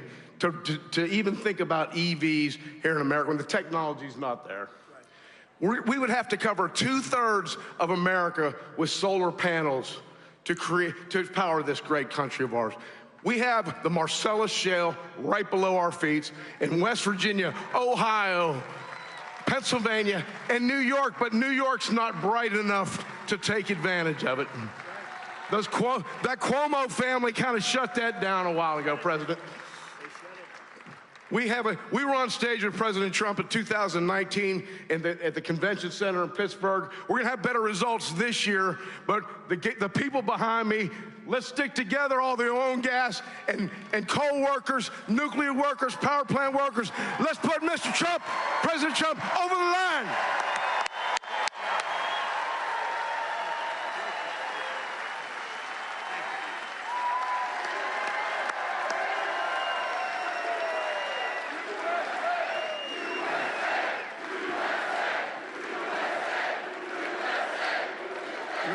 I'm watching Mark, and, you know, he's talking about all the things that happened when they shut down everything. They then closed up Keystone XL. People forget. I had it approved. I approved it. It wasn't going to happen. Billions of dollars had been spent. I approved it. They came in. They shut it down. The only one they didn't shut down was the Russian pipeline going through Europe, right? Nord Stream 2. Nobody ever heard of Nord Stream 2, Mark, until I came along, right? Russia was building the biggest pipeline in the world, going to Germany and various other countries in Europe. Countries that we defend against Russia. Think of this. So we defend them against Russia with NATO. We pay billions and billions, far more than we're supposed to be paying, because they had a lot of people that were delinquent. But after I got finished, they paid, you know? They all paid. They said, would you defend us if we don't pay? I said, no. They all paid. Took about... Obama used to come in, make a speech, and leave. Bush came in, made a speech, and leave. And you know, remember this. Under Bush, Putin took a lot of land. Under Obama, Putin took a lot of land. Under Biden, he's trying to take all of the land, all of the land. Under Trump, he took nothing, nothing, nothing. Right, Mark? He took nothing. But Mark said, and I said, write this down. Mark, do you have a copy of that speech, please? It's much easier. Just give me a copy. But no, he named like 6 things that happened immediately. But one of them was so big because the Keystone XL pipeline was a big deal, and that was going to bring a lot of oil in, and it was going to go. And you know, pipelines underground is safer than trucks, I guess, right? And a lot more efficient. It was a big deal, and I approved it. And this guy came in and he immediately dropped it. But you know what? He did approve Nord Stream. Now I shut down Nord Stream. Russia was upset with me.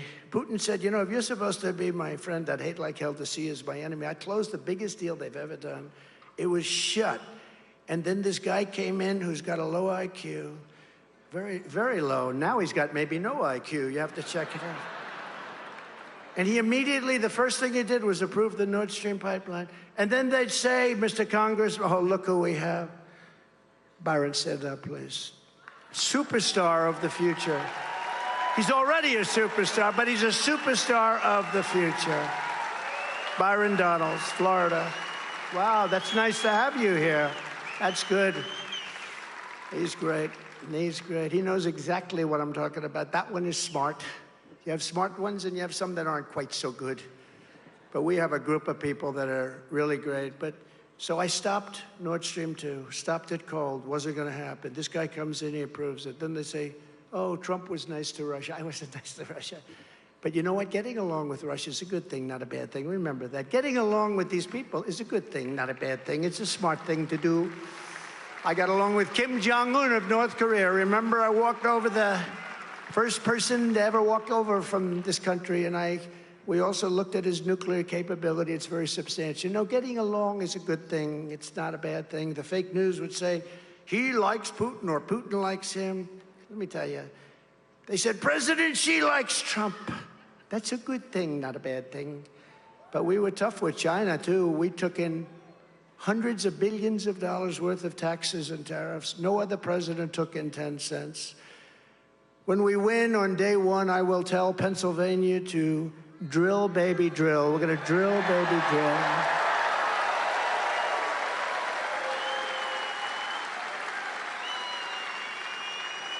And you know, a man named Mark Levin. Does anybody know Mark Levin? He's great. But he said something to me. He said, you know, he loves this country so much. His show is fantastic. And I do an interview with him this weekend, so I hope you're going to watch. But he's very smart, very tough, but he really loves the country, and he hates what he sees happening. But he sent me something. He said, if you'd like, you can read this at your rally today, and if you like it, you can use it anytime you want. And I think I'm going to do it because it's not very long, and we have plenty of time, and it's only about 100 degrees in here. It's actually not that bad. But Mark is a great man, and he's a great patriot, and he writes, here's what we know about Comrade Kamala Harris. She just doesn't care about the American people, especially hardworking, middle-class Americans. She just doesn't give a damn about you. She does not care about the deaths, sex slavery, drugs, criminals coming across our border.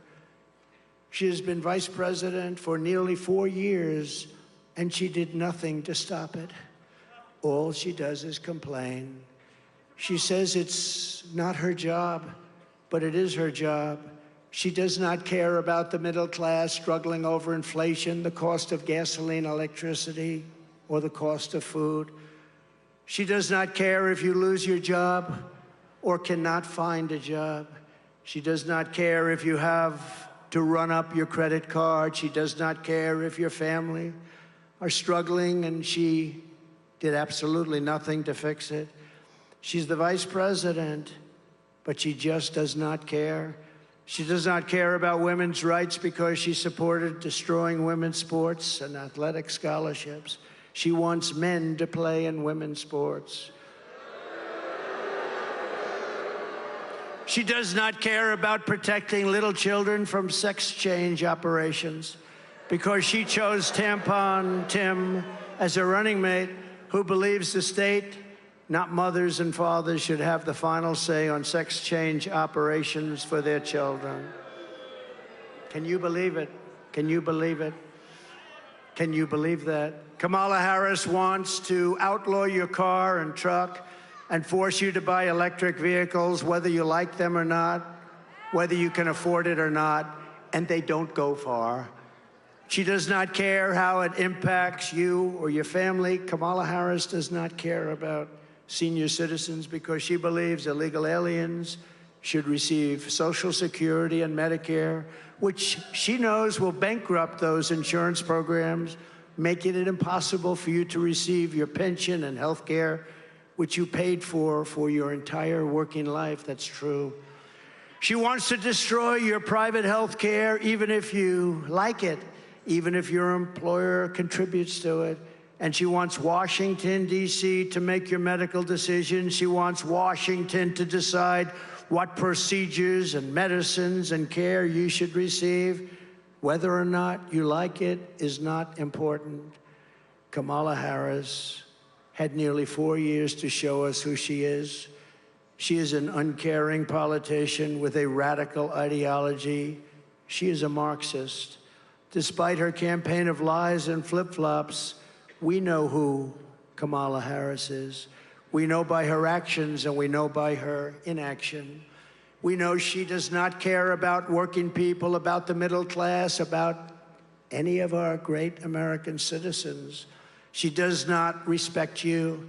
Ask the families of the 13 service member heroes who died during the surrender of Afghanistan if Kamala Harris cares about our young people. Just ask them that question. Does she care about our military? The answer is no. Ask the cops in the street trying to protect you from murderers, rapists, and thugs if Kamala Harris cares about law-abiding citizens. Ask the families of women raped and murdered by illegal aliens and the teenagers cut to shreds by gangs from El Salvador and Venezuela if Kamala Harris cares about you. Harris has opposed school choice for poor inner-city kids. She's opposed police in schools to protect your children. And she's defended stocking school library shelves with filthy graphic books. She refused to prosecute pedophiles who molested your children. When she was DA and AG in California, 2 places she absolutely destroyed. Does this sound like someone who cares about children? Kamala Harris has failed you. She has failed as vice president. She has broken trust with you. She has done nothing for the middle class, working families. She's done nothing even for hardworking people. Your eyes don't lie. You see it. We all see it. She's sitting as the vice president of the United States, and yet nobody knows who the hell she is. She does not give a damn about you. This is the real Kamala Harris, and now she wants a promotion. Well, I'm here to give her a demotion, not a promotion.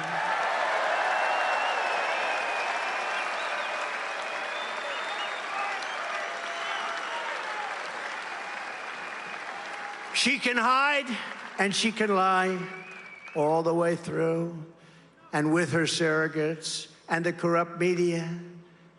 But the truth is coming out. Right now, it's already coming out much faster than I thought. The American people are smart. They will not be manipulated by Hollywood, the fake news media, and all of the advertising. And you deserve a president who respects you, talks to you, who levels with you, and who always has your best interests at heart.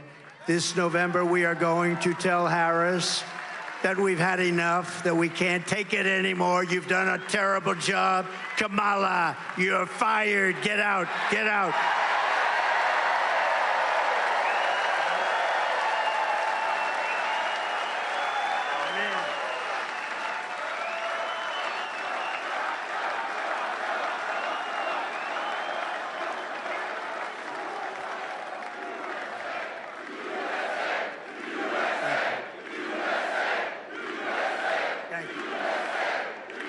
Thank you very much.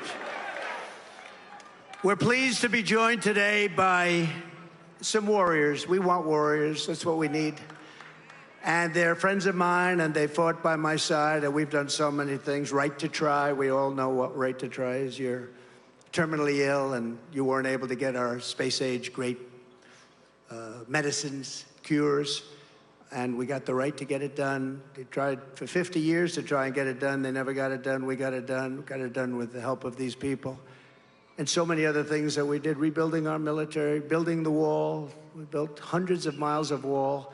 These people are great people, and some of the best of them are representing the great Commonwealth of Pennsylvania. Representatives Dan Muser.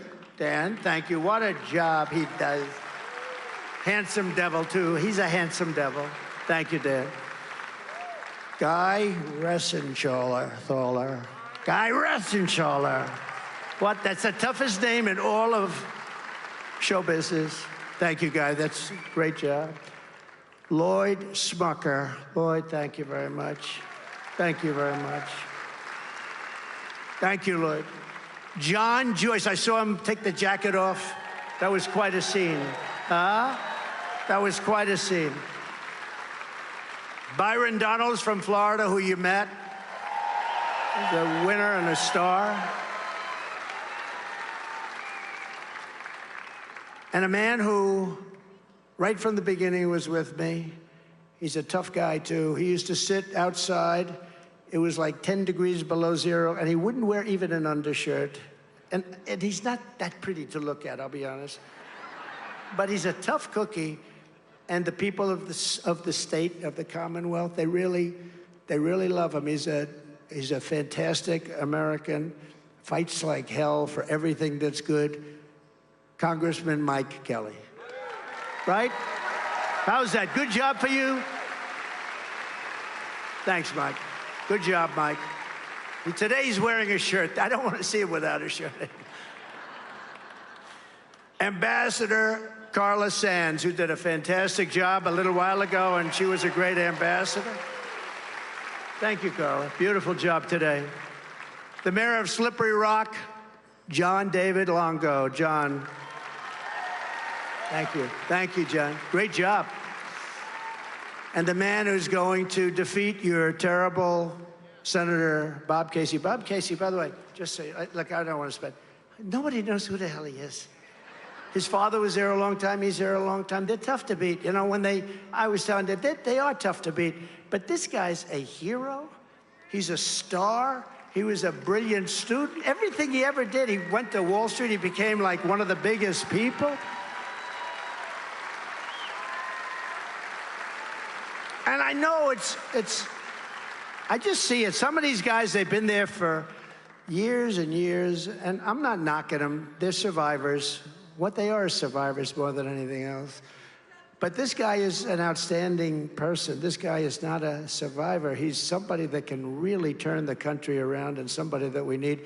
And maybe I'd like to have him come up and say a few words. Dave McCormick, please. Come on up, Dave.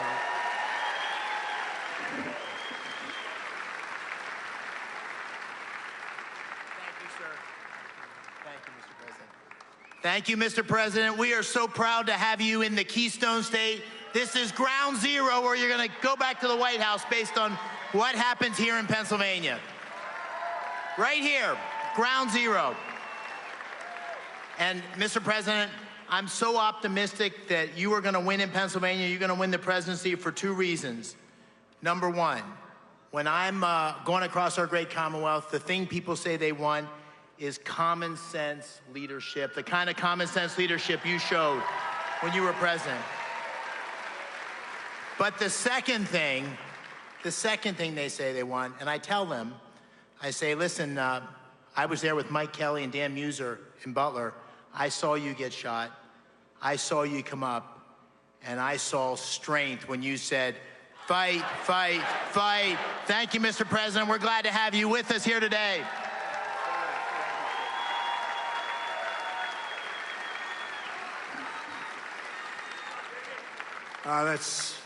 He was there, by the way. He had just left the stage, actually. That was good timing. That was a good time. Just left the stage, right?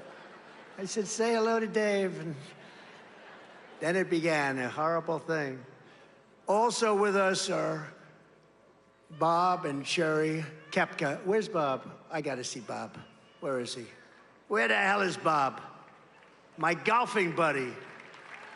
Bob Kepka. So he's the son of two great golfers, and they're both phenomenal people. One is Brooks. He's one of the best in the world. He just won last week. That is some, oh, look at him. He's shooting me as I'm talking. You can't do that. You're supposed to be standing up listening to every word. He's shooting it. I can't believe, okay, so, hey, Brooks, your father's doing a great job. Your family is the greatest. But Brooks is one of the greatest players in the world. He's got 5 majors already as a young man. 5 majors, that's Hall of Fame all the way, right, Steve? And I'll tell you, he gets it from somewhere. He gets it from that guy, because that guy can play. We play each other, but Trump can play too. We play each other, we have a good time, right? We have to say hello to the family, you two boys, everybody, okay? Thank you. Thank you both. Sherry, thank you. Great guy, great family. And 2 amazing Puerto Rican musical legends. They're legends, Justin Quiles and Anuel. Do you know who they are? Do you know who the hell they are? Come up here, just fast, fellas, come on. Because I don't know if these people know who the hell you are. But it's good for the Puerto Rican vote. Every Puerto Rican is going to vote for Trump right now. We'll take. Hi, fellas.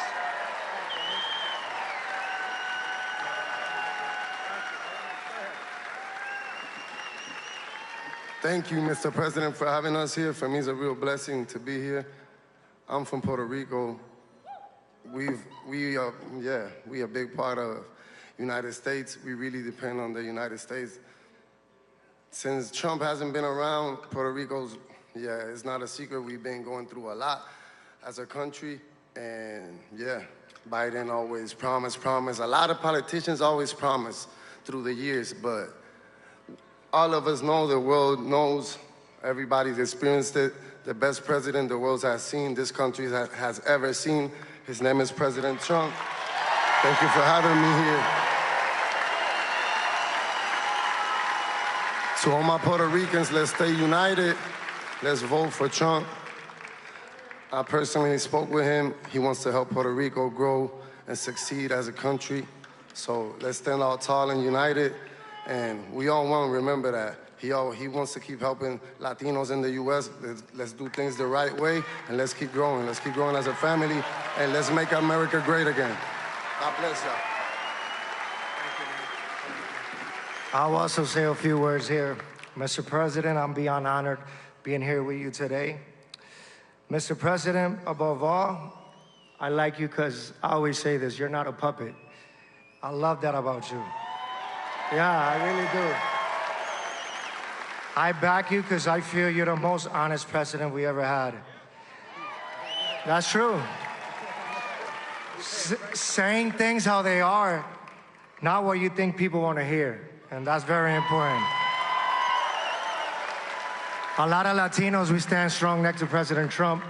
A lot of Latinos, we love you as well. Thank you for sharing with us back there that how important building back Puerto Rico is, and not only building up Puerto Rico, but let's make America great again. Let's go.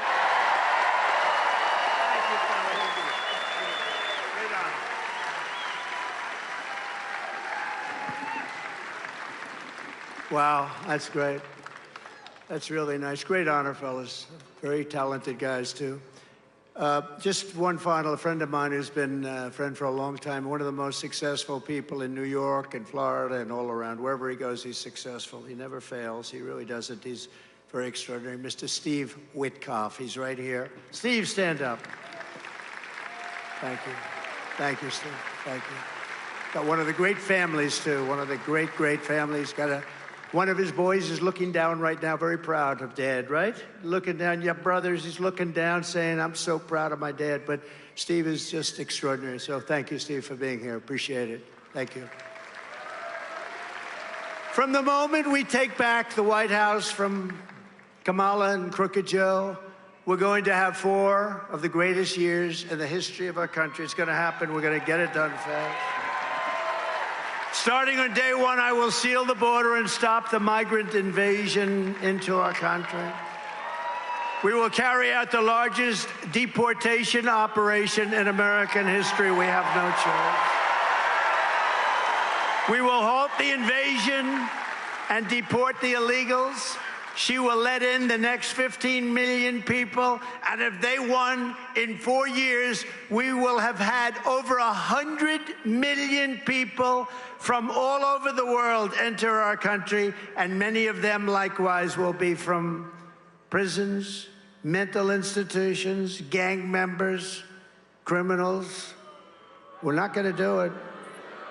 She will destroy this country. She's worse than Biden, because Biden wasn't a real believer in the radical left. She is. That's all she knew. That's what her father taught her, a Marxist professor. That's what he taught her.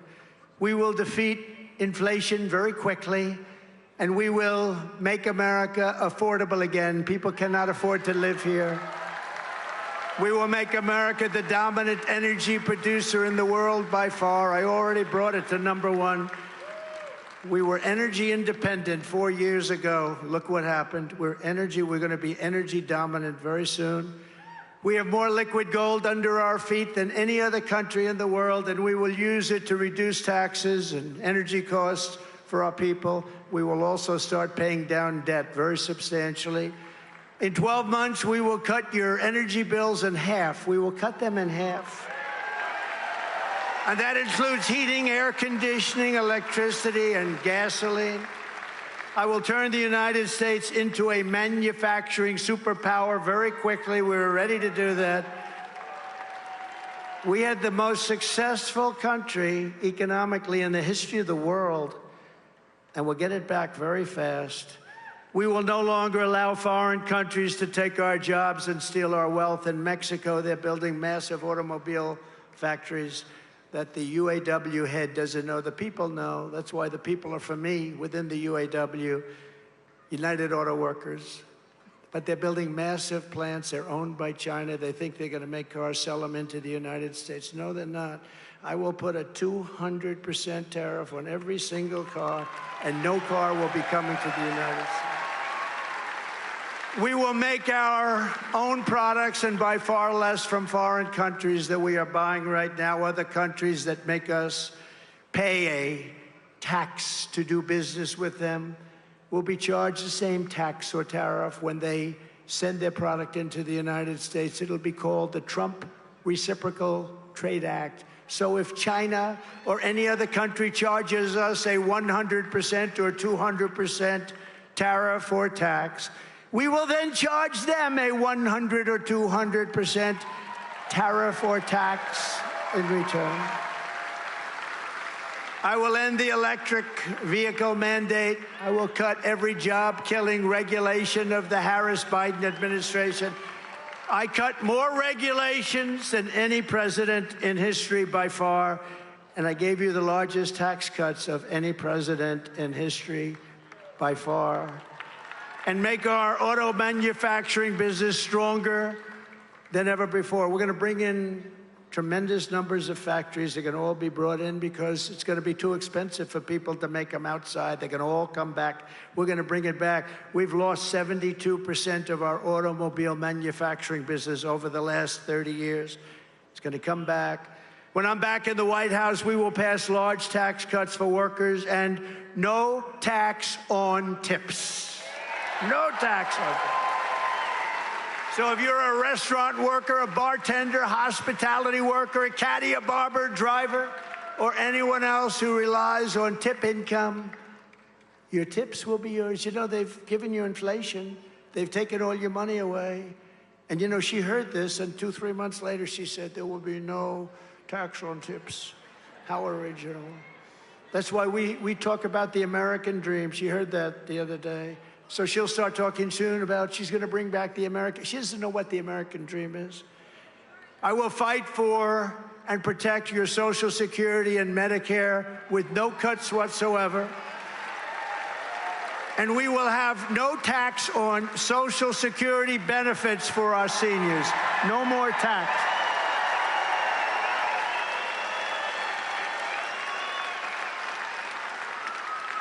Yesterday, I made a major new announcement. If I'm elected this November, for the first time ever, your government will pay for or require insurance companies to pay for all costs associated with IVF fertility treatment. We want more babies to be born in America. We want more babies. We need them. We need them. We will cut wasteful and unnecessary spending, and we will terminate the Green New Deal and spend that money on roads, bridges, real infrastructure, and paying down debt, not fake infrastructure that has caused massive inflation with no benefit whatsoever to our country. I will settle the war in Ukraine, and I will end the chaos in the Middle East, and I will restore peace through strength very quickly. We will end the weaponization of government against the American people. We will protect religious liberty, and we will end the war on Christmas is back. Remember? 8 years ago, I said there's a war on Christmas. They were afraid to say Merry Christmas, and we had it won, but now how much can it take? But we will stop that very quickly. Just don't buy. Anybody doesn't say Merry Christmas, you don't buy, and that'll be back very, very quickly. When I return to the White House, I will also stop the indoctrination of your children and protect your parents' rights. We're going to protect parents' rights.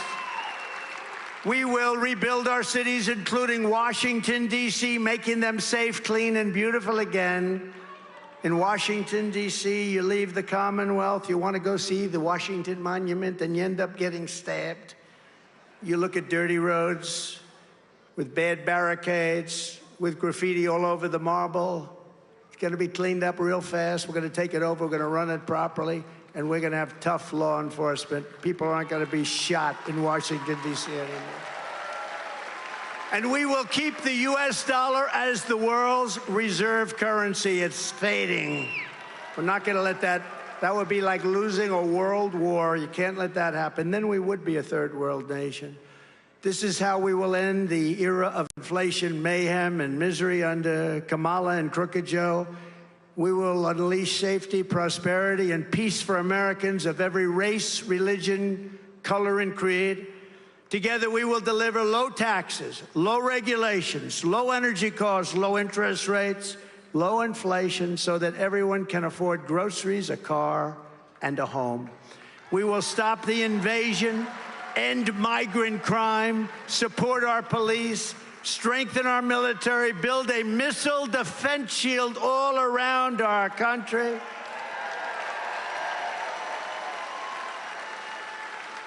Other countries have it. Why shouldn't we? We're going to all make it right here in Pennsylvania and other places. We're going to make a lot of it right here in Pennsylvania, from what I hear.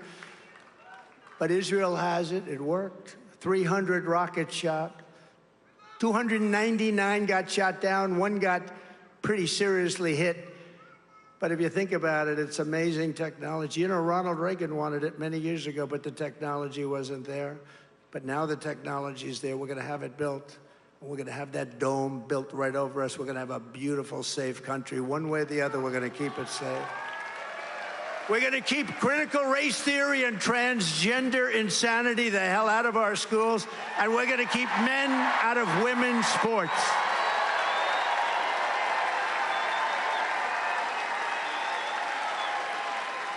We will defend the Second Amendment, restore free speech, and we will secure our elections. Everyone will prosper. Every family will thrive, and every day will be filled with joy and opportunity and hope. But for that to happen, we must defeat Kamala Harris, a Marxist, and we must stop her country-destroying liberal agenda once and for all. We have to stop it. And I think a lot of things are happening. Look, people are seeing who she is. All you had to do is watch yesterday. Give me a break. That's not a president. That's not a president. That's not a president. And we can't let that person destroy our country. So get your friends, get your family, register, volunteer, and get the hell out to vote, okay? Front row Joe. Right? Because we want a landslide that is too big to rig. Too big to rig. Too big to rig. And go to swampthevoteusa.com. Swampthevoteusa.com. On November 5th, we will save our economy. We will rescue our middle class. We will reclaim our sovereignty and restore our borders. We will put America first, and we will take back our country. Together, we will make America powerful again. We will make America wealthy again. We will make America strong again. We will make America proud again. We will make America safe again. We will make America free again. And we will make America great again. Thank you very much, Pennsylvania. God bless you. God bless you. Thank you. Thank you.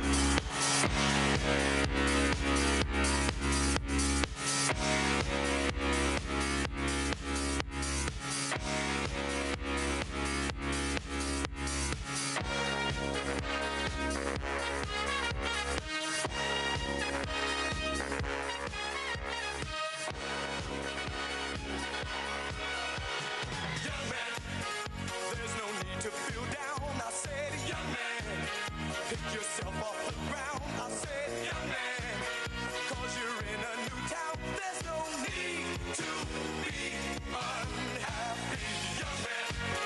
There's a place you can go, I said, young man. When you're short on your dough, you can stay there, and I'm sure you will find many ways to have a good time. It's fun to stay at the YMCA. It's fun to stay at the YMCA. They have everything for your men to enjoy. You can hang out with all the boys. It's fun to stay at the YMCA. It's fun to stay at the YMCA. You can get yourself clean. You can have a good meal.